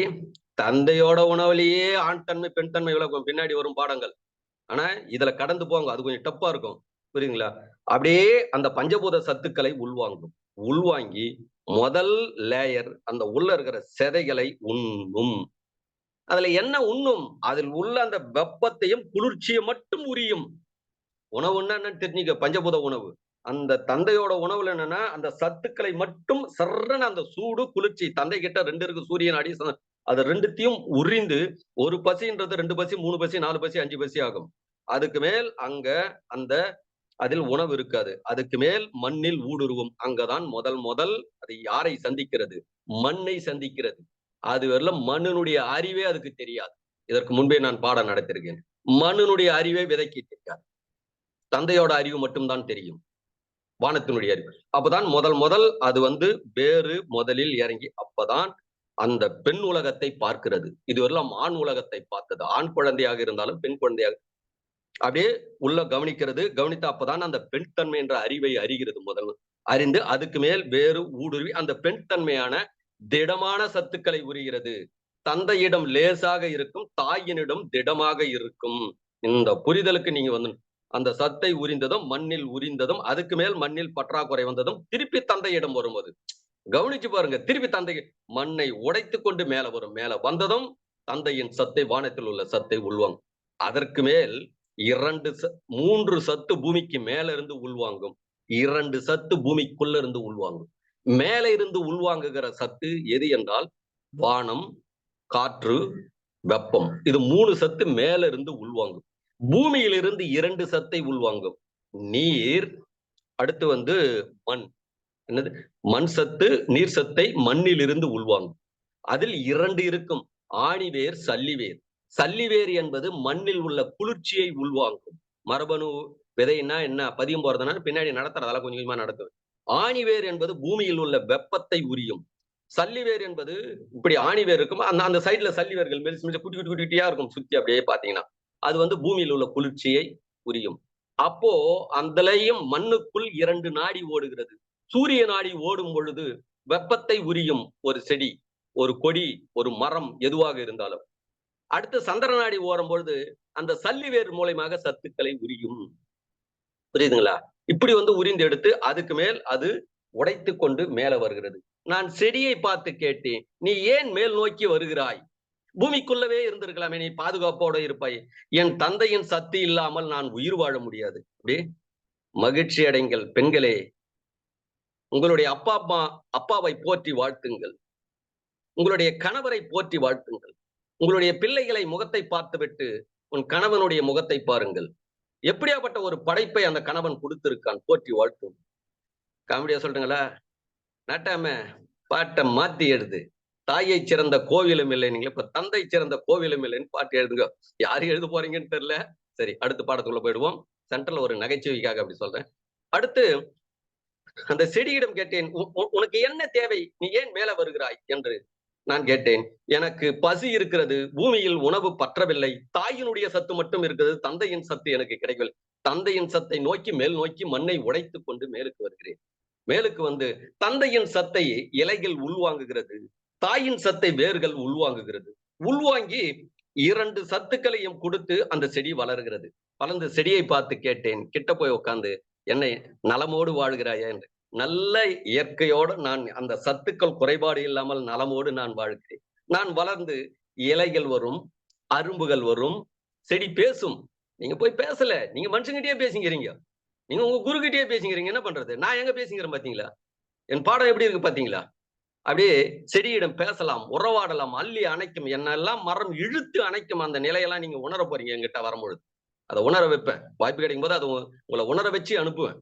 புரியுதுங்களா? அப்படியே இழுக்கும். மரம்லாம், ஆலமரம், பெரிய பெரிய அத்தி மரம், வேப்ப மரம் எல்லாம் இழுத்து அணைக்கும். என்ன அந்த வாழ்க்கை உங்களுக்கு கண்டிப்பா கிடைக்கும். அப்போ என்ன ஆகுதுன்னா, நான் சத்துக்காக வந்தேன், சத்தை உண்ணேன். அடுத்து இலைகளாகவும், அரும்புகளாகவும், பூக்களாகவும், காய்களாகவும், கனிகளாகவும் நான் மாறிக்கொண்டிருக்கிறேன். என்னுடைய அரும்பு எப்படி வளர்கிறது பாத்தியா?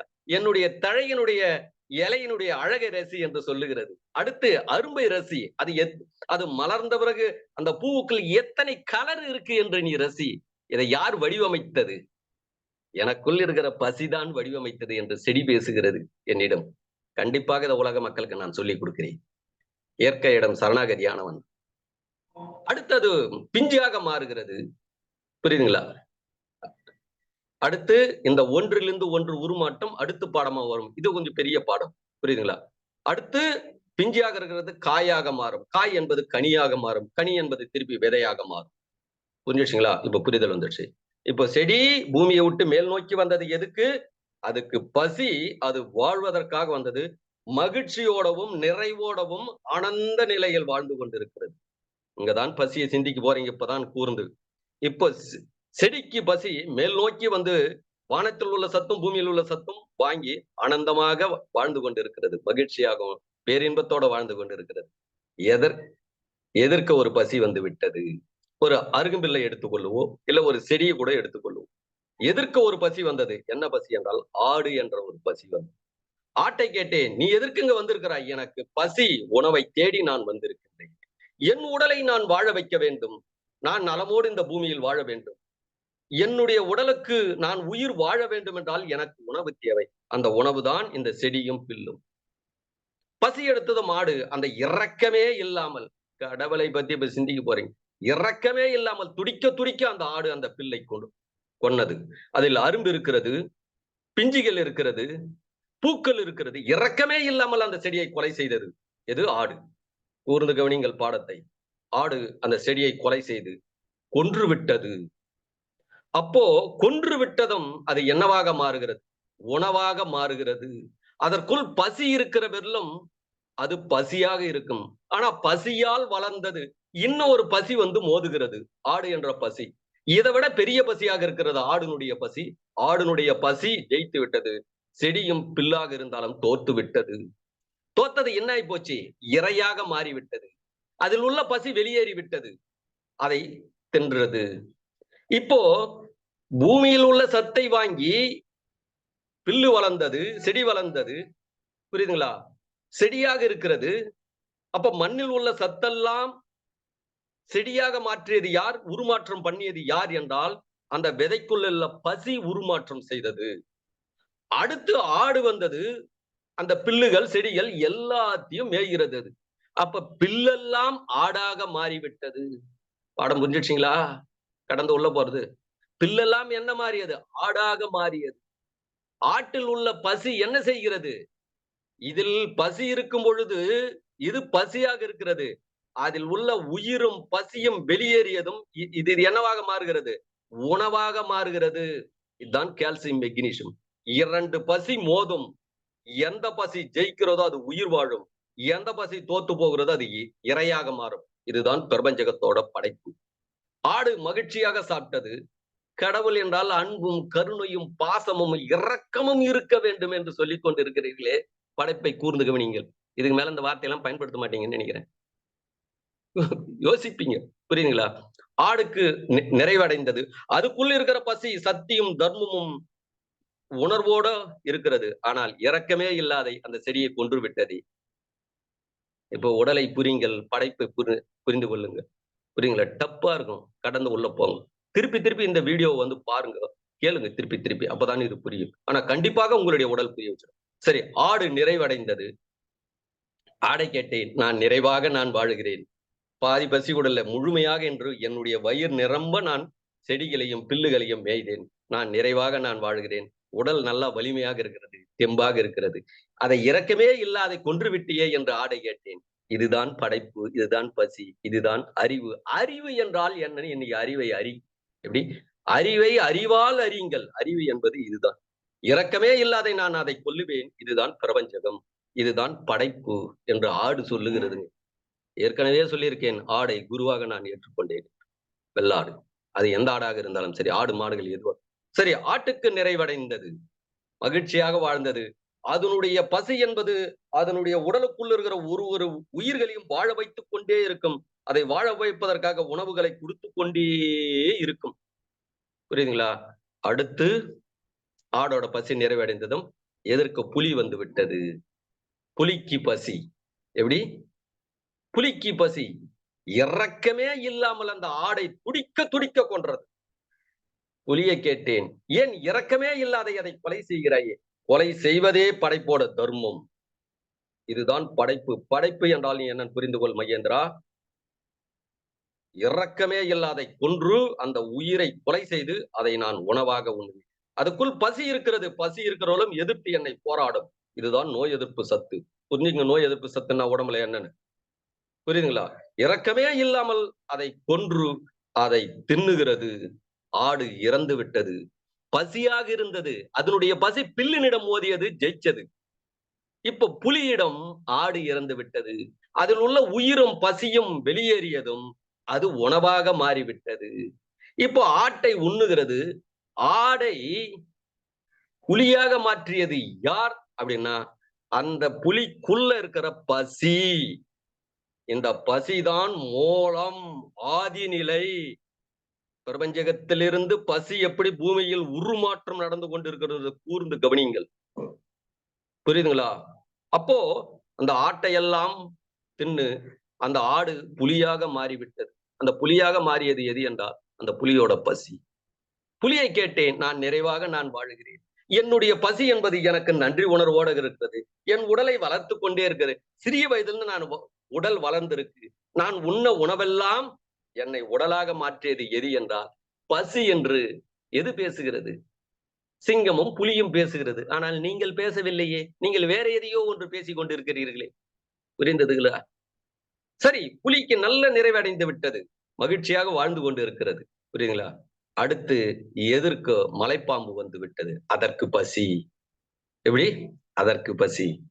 இரக்கமே இல்லாமல் அந்த மலைப்பாம்பு அந்த புலியை தாவி பிடித்து அதனுடைய உடலில் போட்டு அதனுடைய உடலை போட்டு முறிச்சு அந்த உடலை உடைத்து எலும்புகளை உடைத்து இரக்கமே இல்லாமல் கொல்லுகிறது. எது? பாம்போட பசி. ஆனா ஒரு நேரம் புலி ஆட்டை இரக்கமே இல்லாமல் கொன்னது. ஆனா ஆடு இரக்கமே இல்லாமல் தாவரத்தை கொன்னது. இதுதான் காற்றில் உள்ள சத்தம். இரக்கமே இல்லாமல் காற்றில் உள்ள உயிர்களை கொண்டு கொண்டிருக்கிறோம். அதனால் தான் நாம் உயிரோட இருக்கிறோம். உயிர் என்றால் என்ன, பசி என்றால் என்ன, என்ன உள்வாங்குகிறது என்று புரிந்து கொள்ளுங்கள். எங்கிருந்துங்க அன்பும் கருணையும்? இரக்கமே இல்லாத படைப்பே கொண்டு கொண்டிருக்கிறது. அதுக்காக இதை புரிந்து கொள்ளுங்கள் தான் சொல்ல வரேன். அதுக்காக ஐயா கொலை பண்ண ஏற்கனவே அதான் உள்ள நடந்துங்குது. அடுத்த பாடத்தில் வரப்போகுது, பயங்கர டப்பா இருக்கும் ஒண்ணும். புரியுதுங்களா? அது இந்த உடலுக்குள் என்ன நடக்கிறது? ரசம் எப்படி ரத்தமாக மாறியது, ரத்தம் எப்படி தோலாக மாறியது, தோல் எப்படி கொழுப்பாக மாறியது. பாடம் டப்பா இருக்கும். ஆனா இதை புரிந்து கொண்டால் பேரின்பமாக இருக்கும். அப்ப அந்த மலைப்பாம்பு துடிக்க துடிக்க துடிக்க இரக்கமே இல்லாமல் அந்த புலியை கொன்று அந்த புலியை கொன்று விட்டது. இப்ப என்ன ஆச்சு? இரண்டு பசி மோதியது. புலின்ற பசியும், புரியுதுங்களா, பாம்புன்ற பசியும். எந்த பசிக்கு வலிமை இருக்கிறது அது பசியாக வாழ்ந்து கொண்டிருக்கிறது. இங்கதான் பிரபஞ்ச ரகசியத்தை புரிந்து கொள்ள வேண்டும். பிரபஞ்சகம் உண்மை. இது புலிக்கு வலிமை குறைந்து விட்டது, புலி இறந்து விட்டது. அப்படியே பாம்பு முழுங்கி விட்டது. மலைப்பாம்பு அந்த புலியை முழுங்கியதும் அந்த புலியெல்லாம் பாம்பாக மாறியது. பாம்புக்கு கண்ணு இருக்கு, உடல் இருக்கு, உள்ள செதைகள் வளர்கிறது. இதெல்லாம் யார் உள்ள திட்டமிட்டு செய்கிறார்கள்? அந்த பாம்பினுடைய பசிதான் செய்து கொண்டிருக்கிறது. அந்த உடலை வளர்க்கிறது, ரத்தமாக மாற்றுகிறது, செதைகளாக மாற்றுகிறது, எலும்புகளாக மாற்றுகிறது. எது மாற்றிக் கொண்டிருக்கிறது? உள்ள அந்த பசிதான் செய்து கொண்டிருக்கிறது. இப்போ புலி என்னாச்சு? பாம்பாக மாறிவிட்டது. இதுதான் ஒரு சுழற்சி. இப்ப புரிஞ்சுச்சிங்களா பசி என்ன செய்கிறது என்று? புரிஞ்சுச்சிங்களா? இதுதாங்க படைப்போட அறிவும் அறிவு என்றால் இதுதான் அறிவு. இந்த அறிவுதான் முழுமையான அறிவு. அறிவை அறிவால் அறியலாம். அதை அறிய வேண்டும் என்றால் தனக்குள் இருக்கும் அறிவினிடம் நீங்கள் சென்று அதுக்குள் சரணாகதியாகி அதற்குள் நீங்கள் பயணிக்கும் போது அந்த பசியை தெளிவாக உங்களுடைய அறிவு புரிய வை. இப்ப என்னுடைய அறிவு எனக்கு புரிய வைத்ததில்லை, புரியுதுங்களா? இப்போ இதுதான் 2 பசி. பிரமஜகம் என்பது பசி. 2 ஆண் தன்மையான பசி, பெண் தன்மையான பசி. 2இல் முடிப்பேன். தாய் தந்தையை வைத்து நான் முடிப்பேன். இரவு பகலை வைத்து நான் முடிப்பேன், புரியுதுங்களா? கால்சியம் மெக்னீசியம் வைத்து முடிப்பேன். ஆண் தன்மையான பசி, பெண் தன்மையான பசி, 2 பசி மோதும். ஒரு நேரத்தில் ஆண் தன்மையான பசி ஜெயிக்கும், ஒரு நேரத்தில் பெண் தன்மையான பசி ஜெயிக்கும். ஆண் பெண் இவங்க புரிஞ்சுக்கணும். ஆணே ஜெயிச்சிடுவான்னு நினைச்சிடாதீங்க, பெண்ணும் ஜெயிக்கும், புரியுதுங்களா? இது 2 பசி. எந்த பசி சேல இருக்கிறதோ அது உணவாக மாறுகிறது. உணவு என்னன்னு நீ புரிஞ்சுச்சிங்களா? இதுதான் உணவுங்க. அதில் உள்ள பசி அதுல இருந்து வெளியேறிவிட்டால் அது உணவு. அதான் மெக்னீசியம் சொல்லுவேன்.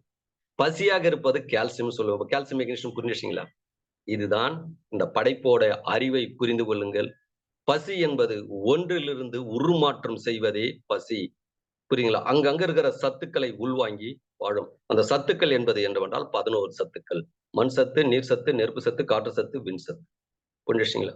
அடுத்து இனிப்பு சத்து, உப்பு சத்து, கசப்பு சத்து, தோற்பு சத்து, புளிப்பு சத்து, கார சத்து. 11 சத்துக்கள், 11 பசிகள். இது அனைத்தும் இந்த உடலுக்கு கொடுத்தால் இந்த உடல் நலமோடு வாழும். எல்லா ஜீவராசிகளும் அந்தந்த சத்துக்களை வாங்கி அது உயிர் வாழும். இப்போ தாய் தந்தை திடம் லேசு விளக்கிட்டேன். வாசி யோகம் என்றால் என்ன? ஒரு செகண்டில் முடித்து விடுகிறேன். நீங்கள் படுக்கிறீர்கள். திடம் என்பது எது? தாய். தாயினுடைய பசி. லேசானது எது என்றால் தந்தையினுடைய பசி. 2 நிக்கணும். எதை கொண்டு வந்தால் 2 முடித்து விடுவேன். Calcium magnesium 2. சூரிய நாடி, சந்திர நாடி. தாயினது திடமாக இருக்கும் மெக்னீசியம், தந்தை இது லேசாக இருக்கும். நீங்கள் படுத்ததும் அப்படியே இப்ப இந்த நிகழ்ச்சி முடிந்ததும் அமைதியாக படுத்து 1 நிமிடம் கண்ணை மூடுங்கள். நிமிர்ந்து படுத்துக்கொண்டு சுவாசம் வேகமாக ஓடும், திடமா இருக்கும், திணறல் இருக்கும். அது தாயினுடைய பசி. தாய் சத்தை உள்வாங்கும். மூச்சு அதிகமா ஓடும், லென்த் ஓடும், அதிகமா ஓடும். அப்படியே கொஞ்ச நேரம் படுங்கள். அந்த தாயின் சத்தில் உங்களுக்கு உறக்கமே வராது. ஏனென்றால் முதல் நீங்கள் உறக்கத்தை கத்துக்கொண்டது தந்தையிடம் தான் கத்துக்கொண்டீர்கள், தாயிடம் அறியவில்லை. கடந்து உள்ள போனோம். எப்படி முதல் நீங்கள் உறக்கம் என்பதை எங்க அறிந்தீர்கள் என்றால் தந்தையிடம் அறிந்தீர்கள். அது அந்த மூலத்தில் தான் நிற்கும். உங்களுடைய மனம் ஒன்னால் மாறும். மனம் என்பது பொய்யும் மெய்யும் கலந்ததே மனம் என்று பேசு. உறுப்பு என்பது வெறும் மெய் மட்டுமே இருக்கும். கடந்து அப்படி உள்ள போகும், புரியுதுங்களா? அந்த முதல் சுவாசங்கள், திடமான சுவாசங்கள் ஓடுகிற வரலும் நீங்கள் என்ன செய்தாலும் சரி தூக்கம் வராது உங்களுக்கு, புரியுதுங்களா? தாய் சத்து அது. அடுத்து தந்தை சத்தாக மாறும். அந்த சுவாசம் லேசாக மாறும். ஃபர்ஸ்ட் திடமாக இருக்கும், அடுத்து லேசாக மாறும். லேசாக திடமாக இருக்கிறவர்களும் அது பூமியை நோக்கி நிற்கும். லேசாக மாறியதும் பூமியை விட்டு மேல் நோக்கி மேல போகும். மேல போய் பிரபஞ்சகத்தில் உள்ள ஆதி நிலையில் உள்ள தந்தையின் சத்தில் அது கலந்ததும் உங்களுடைய சுவாசம் லேசாக மாறும். லேசாக மாறியதும் அடுத்த நிலையில் உறக்க நிலையில் வரும். அமைதி, எல்லாமே சைலண்டா இருக்கும். சைலண்டா இருந்து அங்க போய் அந்த சத்துக்களை கொண்டு வந்து அந்த சத்துக்கள் எல்லாம் உடலுக்குள் கொடுத்து அந்த சத்துக்கள் மூலயமாக உடல்ல இருக்கிற எல்லா நோய்களையும் குணப்படுத்தும். அப்ப லேசான ஒரு சத்து, திடமான ஒரு சத்து. லேசான சத்து என்பது என்னவென்றால் மண்ணு, நீர், நெருப்பு, காற்று, லேசான சத்து. திடமான சத்து எது என்றால் இனிப்பு, உப்பு, கசப்பு, தோற்பு, புளிப்பு, உப்பு, காரம், திட சத்துக்கள். வெயிட்டாக இருக்கும், அது லேசாக இருக்கும். வாசி யோகம் என்றால் என்னன்னு எனக்கு புரிந்த அளவுக்கு விளக்குகிறேன். இதை உலக மக்களுக்கு இதுதான் வாசி யோகம்னு சொல்லி கொடுக்காதீங்க. என்னுடைய உடல் எனக்கு உணர்த்தியது. லேசானதில் உறக்கம் வரும், திடமானதில் உறக்கம் இருக்காது. இந்த லேசானதில் நீங்கள் ஆதியில் கலந்து விடுவீர்கள். இதுதான் ஆதி, முழுமை, முக்கிய நிலை என்று எனக்கு உணர்த்தப்பட்டது. அதை நான் போதிக்கின்றேன் என்று. அடுத்து பாடங்கள் அடுத்தடுத்து கடந்து போவோம். நல்ல ஒரு சிறப்பாக இருக்கும். உங்களுடைய பசியும் உங்களுடைய உணவும் உங்களை நலமோடு வாழ வைக்கும். உடலில் பசியினுடைய பவர் மட்டும் குறைந்திடக்கூடாது. இந்த சத்துக்கள் பசியை பலமாக வைத்துக் கொண்டீர்கள். 11 பசிகளை பலமாக வைத்துக் கொண்டு 11 சத்துக்களை பலமாக கொடுக்கும்போது உங்களுடைய உறுப்புகள் பலமோடு இருக்கும். பலமோடு இருக்கிறவர்களும் நீங்கள் நலமோடு இருப்பீர்கள். இதை புரிந்து கொண்டு இன்று பசி புரிந்திருக்கும். அடுத்து ரசம் எப்படி ஒன்றோட ஒன்று உருமாற்றம் நடக்குதுன்னு அடுத்த பாடத்தில் பார்ப்போம். இன்னும் நிறைய பாடங்கள் இருக்கு, அது பார்ப்போம். பசி, இதோட நிகழ்ச்சியை நிறைவு செய்கிறேன். பசி உடலில் பெருகட்டும், பூமியில் உணவு உற்பத்தி ஆகட்டும். பசித்தர் மூலிகை மைந்தரன் மனமார்ந்த நன்றியும் மகிழ்ச்சியும் தெரிவித்து நன்றி, மகிழ்ச்சி. நன்றிங்க ஐயா. ஒரு காலை சக்கரத்துல ஒரு சூறாவளி அடிச்சு ஓஞ்சிருக்குன்னு நினைக்கிறேன். எல்லாருக்கும் ஒரு அற்புதமான ஒரு நிகழ்வு. ஐயா என்ன சொல்லுவாங்கன்னா, சூறாவளி அப்படிங்கறதுதான் எல்லாருமே சொல்றது. அந்த அளவுக்கு ஒரு தன்னோட கருத்தை வந்து எப்படி பதிவு வைக்கணும் அப்படிங்கறத வந்து இந்த கிட்டத்தட்ட ஒரு 40 நிமிஷம் அவங்களோட உரைகள் வந்து ஒரு காற்று இடைவெளி கூட இல்லாம நமக்கு வந்து அந்த அளவுக்கு சிறப்பா அந்த நிகழ்வு வந்து கொடுத்திருக்கிறாங்க. இந்த விஷயங்கள் எல்லாமே ஒரு கருத்தும் நமக்கு புதுமையானவைகள் தான்.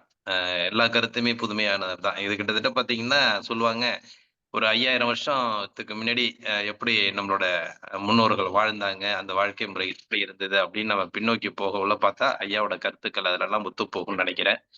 கண்டிப்பா வந்து அவங்களோட சிந்தனைகள் வந்து ஒவ்வொரு நாளும் ஐயா சொன்ன மாரி அந்த மரத்தோட பேசுறது, செடியோட பேசுறது, இதெல்லாம் வந்து ஓரளவுக்கு இன்னைக்கு பல பேர் வந்து சில பேர் செஞ்சிட்டு இருக்காங்க.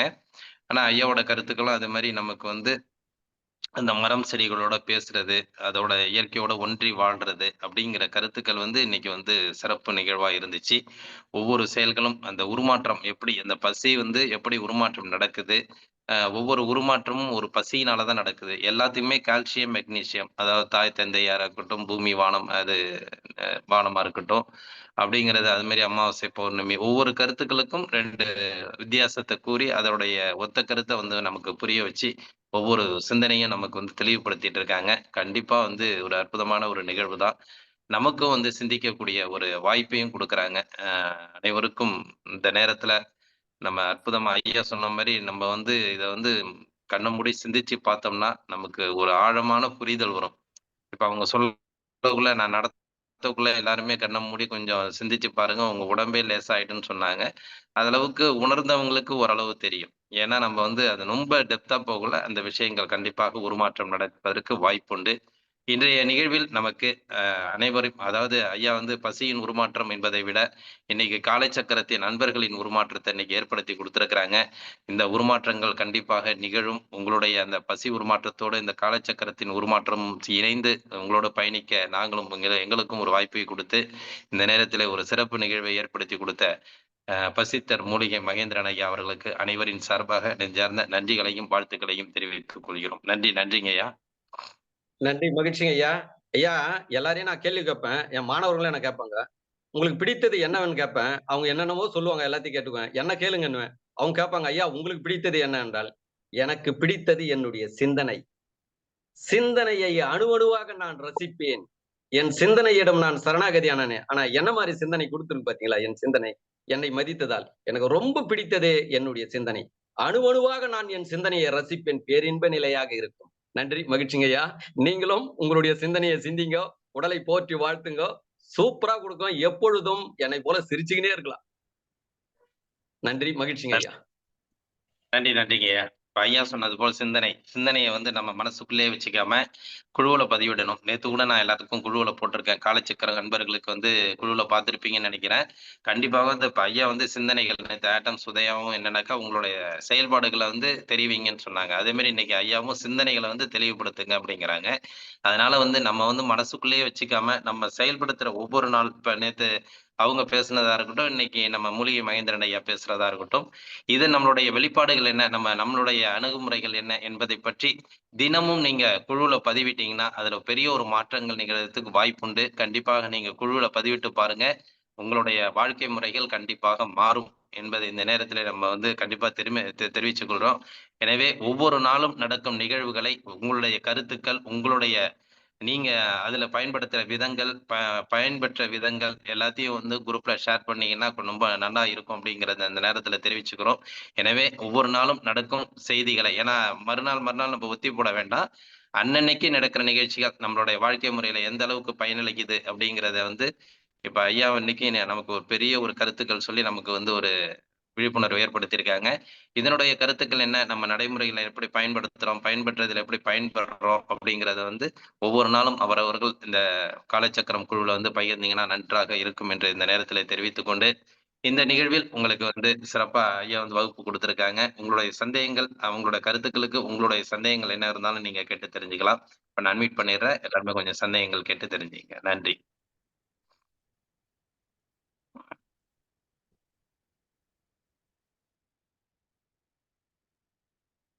மூலிமகேந்திரன் ஐயா, நீங்க அன்மியூட் பண்ணீங்க. மியூட்ல இருக்கு. எல்லாம் பண்ணிட்டேங்க ஐயா. நமஸ்காரம் ஐயா. நமஸ்காரம். ஐயா சிரிச்சிடுங்க ஐயா காலையில. என்ன மங்களகரமா சிரிக்கிறாரு பாரு. பயங்கரமான உண்மையை உணர்ந்துட்டு இருக்கிறாரு. உறதில்லன்றாரு. பரவாயில்ல, எல்லாரையும் காலையில பசித்தர் மூலிகை மகேந்திரன் வந்து சிரிக்க வைக்கிறாப்ல. எல்லாரும் காலையிலேயே சிரிச்சுட்டாங்க. திங்கக்கிழமைனா இன்றைய பொழுது ரொம்ப மகிழ்ச்சியா இருக்கும் உங்க எல்லாருக்கும். நன்றி, மகிழ்ச்சிங்க ஐயா. சொல்லுங்க ஐயா. அருமையான கருத்துக்கள். மக்னீசியம் கால்சியத்தோட இணைச்சு போறீங்க. அதுதான் சிறப்பு. நன்றி. நன்றிங்க ஐயா. நன்றி, மகிழ்ச்சிங்க ஐயா.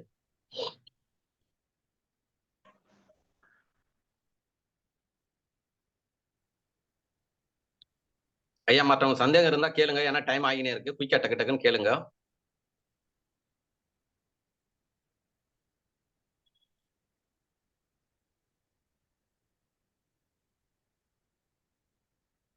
வணக்கம் சார்.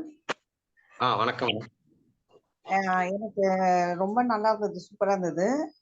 கீரை போது கூட எனக்கு ஒரு மாதிரி கஷ்டமா இருக்கும். அது அது அது ஏன்ன்றது இன்னைக்கு எனக்கு புரிஞ்சுது. பூ வைக்கணும்னா கொஞ்சம் அது கஷ்டமா இருக்கும். ஏன்னா என்ன அது என்னன்றது தெரியாது. ஆனா அது என்னமோ ஒரு மாதிரி இருந்தது. இப்பதான் புரியுது. ஓ, இது நம்மளுக்கே தெரியாம நம்மளுக்கு தோணி இருக்குன்னு சொல்லிட்டு ரொம்ப நல்லா இருந்தது சார். ரொம்ப நன்றி. நன்றி. நன்றி. ஐயா எங்க வீட்டுல தொட்டாசினி வச்சிருக்கிறேங்க ஐயா. தோட்டத்தை பெருசா இருக்குது.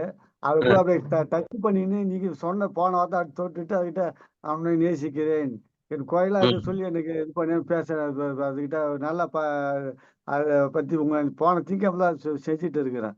டெய்லி ஒரு 5 நிமிஷம் 10 நிமிஷம் தொட்டுக்கிட்டு அன்பாக சரி நான் உன்னை நேசிக்கிறேன், உன்னுடைய சக்தி எனக்கு கொடு இல்லை சேர்த்து ரொம்ப நல்லதுங்களா ஐயா.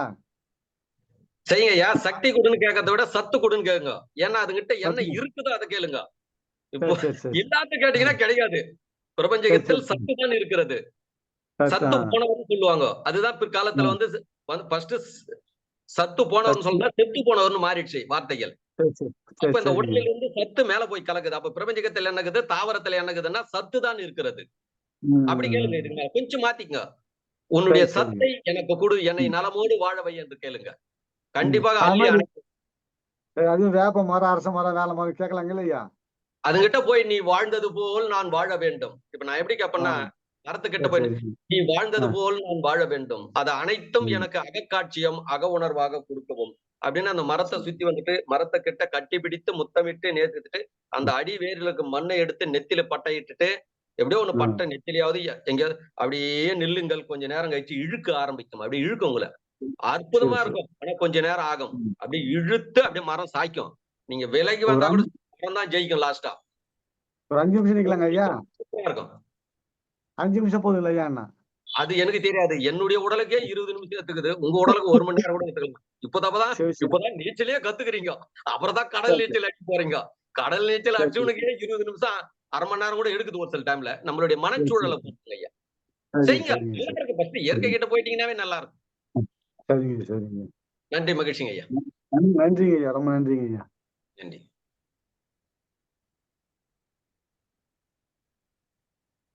சரி, தொட்டாசினி ஏன்னா இதுக்கு மூலிகை மாதிரி சாப்பிடலாங்களா ஐயா? அது வேண்டாங்க ஐயா. நீங்களா திடீர்னு சாப்பிடக்கூடாது. அது முறை பிரகாரம் சாப்பிடணும். அதுக்குள்ள நீங்க போக வேண்டாம். சரி. இதோட வச்சுக்கோ, டச்சிங்கோட வச்சுக்கோ. அதுகிட்ட சரணாகதி ஆயிட்டு தொட்டு அந்த உணர்வோடவே வாழுங்க. ஒரு சில மூலிகை எல்லாம் கொஞ்சம் டப்பா இருக்கும். சாதாரண மூலிகை ஆவா டக்குன்னு சாப்பிட சொல்லிடுவோம். தொட்டாசினி எல்லாம் கொஞ்சம் டப்பா இருக்கும். அதனால அது கொஞ்சம் முறை பிரகாரம் அதை பதப்படுத்தி சாப்பிடலாம். முறையா செய்யணும். அதுக்காக நீங்க தான் இருக்குதுங்களா? அவனுக்கு அந்த தெம்பு இருக்குது. சரி. நன்றிங்க ஐயா. நன்றி, மகிழ்ச்சிங்க. ஐயா வணக்கம் ஐயா. வணக்கம் ஐயா. நல்லா இருக்கீங்களா? நல்லா இருக்குங்க ஐயா. பேர் சொல்லுங்க ஐயா, உங்க பேரு? ஐயா என்னோட பேர் அன்பழகன், சோலார்பேட்டை ஐயா. சொல்லுங்க ஐயா, சொல்லுங்க ஐயா. அருமையான அருமையான ஒரு தகவல் ஐயா. அந்த கால்சியம் மெக்னீசியம் சொன்னீங்க இல்லைங்களா? ஆமா. அதாவது ஒரு முட்டையில் ஒரு உறக்கம், ஒரு உயிர் உறக்கம், அது எப்படி ஒரு உயிரா மாறுது. அருமையான தகவல். இப்ப எனக்கு என்னோட டவுட்னு சொல்ல முடியாது, அது எல்லாருக்குமே தெரிஞ்சிருக்க வேண்டிய வாய்ப்பு தான். கால்சியம் மெக்னீசியம், கால்சியம் மீன்ஸ் அதாவது ஒரு வெள்ளை, மெக்னீசியம் ரத்தம் சம்பந்தமானது இல்லைங்களா? உண்மைதானே ஐயா? ஆமா, அதான். இப்போ அந்த இதுல இருந்து நம்ம உடல் உறுப்புகள் நமக்கு இல்ல, எல்லா உயிரினங்களுக்கும் தந்தை பசி தாய் பசின்னு சொன்னீங்க. நல்ல நல்ல விஷயம் இல்ல, அதுதான் உண்மையும். அந்த உடல் உறுப்புகள் எப்படி உருவாகுது, எந்தெந்த சத்துல இருந்து எது உருவாகுது, இது கொஞ்சம் டீப்பா கூட நினைக்கலாம். இல்ல எனக்கு என்னோட மனசுல தோணுறத கேக்குறேன் நான். அது வந்து ஒரு பாடமா நடத்துவேன். இப்போ ரசம் என்பது இப்போ கால்சியம், ரத்தம் என்பது மெக்னீசியம், தோல் என்பது கால்சியம், உள்ள கொழுப்பு என்பது மெக்னீசியம், எலும்பு என்பது கால்சியம், எலும்புக்குள்ள இருக்கிற மஜ்ஜை மெக்னீசியம், ஆண் தன்மை பெண் தன்மை, ஆண் தன்மை பெண் தன்மை. இதுதான் உடல் கட்டமைப்பு. 2 கால்சியம் செல்லு ஒன்னோட ஒண்ணு பக்கத்துல இருக்காது. ஒரு கால்சியம் செல்லுன்னு சொன்னா புரியும், ஆனா நான் உயிர்னு தான் சொல்லுவேன். ஒரு ஆண் உயிருக்கு கால்சியம் என்ற ஒரு உயிர் இருக்கும், அது பக்கத்துல மெக்னீசியம் என்ற உயிர் தான் இருக்கும். 2 கால்சியம் உயிர்கள் இருக்கவே இருக்காது. வடக்கு வடக்கு இணையவே இணையாது. வடக்கு தெற்கு, வடக்கு தெற்கு, வடக்கு தெற்கு, இப்படிதான் இருக்கும். இது மாதிரிதான். அப்போ இதுல இருந்து என்னன்னா, முதல் கால்சியம் வந்து மெக்னீசியம் உண்ணுகிறது, மெக்னீசியம் வந்து கால்சியம் உண்ணுகிறது. இதுதான். அது ஒரு லேயர் இருந்து ஒரு லேயர் அடுத்த பாடமா சொல்லியிருக்கேன். அடுத்த பாடத்தில் வரும், கடந்து வாங்க. அது பெரிய சப்ஜெக்ட். கேள்வி பெரிய கேள்வி, பதில் பெரிய பதில். சரிங்க சரிங்க, நல்லது நல்லது நல்லது. இப்போ கொஞ்சம் புரிஞ்சிட்டு இருக்கு உங்களுக்கு? இல்ல புரிஞ்சுது ஐயா, புரிஞ்சுது. கால்சியம் மெக்னீசியம் அதனுடைய உடல் உறுப்புகள் உயிர்கள் எப்படின்றது ஓரளவுக்கு புரிஞ்சுது ஐயா. மேற்கொண்டு அப்படிதான் இருக்குது. வெறும் கால்சியம் உறுப்பே கிடையாது. ஒரு கால்சியம் உறுப்பு, ஒரு மெக்னீசியம், ஒரு கால்சியம் உறுப்பு, ஒரு மெக்னீசியம், கால்சியம் உறுப்பு, ஒரு மெக்னீசியம் உறுப்பு. பின்னாடி நடத்தலாம். இப்ப சொன்னீங்க அந்த எலும்பு மஞ்சைக்குள்ள அது. எலும்பு கால்சியம், எலும்புக்குள்ள இருக்கிற மஜ்ஜை மெக்னீசியம். இப்ப தோல் கால்சியம், தோலுக்குள்ள இருக்கிறது கொழுப்பு, அது பார்த்தோம்னா மெக்னீசியம். கொழுப்புக்குள்ள என்ன இருக்குன்னா எலும்பு இருக்குது, அது கால்சியம். எலும்புக்குள்ள என்ன இருக்குது? மஜ்ஜை இருக்குது, மஜ்ஜை மெக்னீசியம். Super super. அந்த மஜ்ஜையில இருந்து அடுத்த லேயர் விந்து, அது கால்சியம். சிஸ்டம் பக்காவாகுது. ஆன் பண்ண ஒண்ணு நம்ம புரிஞ்சுக்கணும். அதான் புரிஞ்சுக்கணும். உண்மையாக நிறைய விஷயம் இன்னைக்கு நிறைய தகவல்கள் ஐயா. நன்றி ஐயா, நன்றி நன்றி நன்றி ஐயா. வணக்கம். வணக்கம் ஐயா. நல்லா சிறப்பான ஆராய்ச்சி, சிறப்பான ஒரு முயற்சிங்க. கண்டிப்பா. மிக சிறப்பா போயிட்டு இருக்கு எல்லாமே. கண்டிப்பா கண்டிப்பா. எல்லாத்துடைய ஆராய்ச்சியிலையும் ஒரு ஒரு ஒன்ன நோக்கி நாம ஆராய்ச்சி பண்ணணும் அப்படின்னா நம்முடைய சிந்தனை அப்படியே அதே மாதிரி போயிட்டே இருக்கும். கண்டிப்பா சில விஷயங்களை நாம் பார்க்க முடியாம இருக்கும்,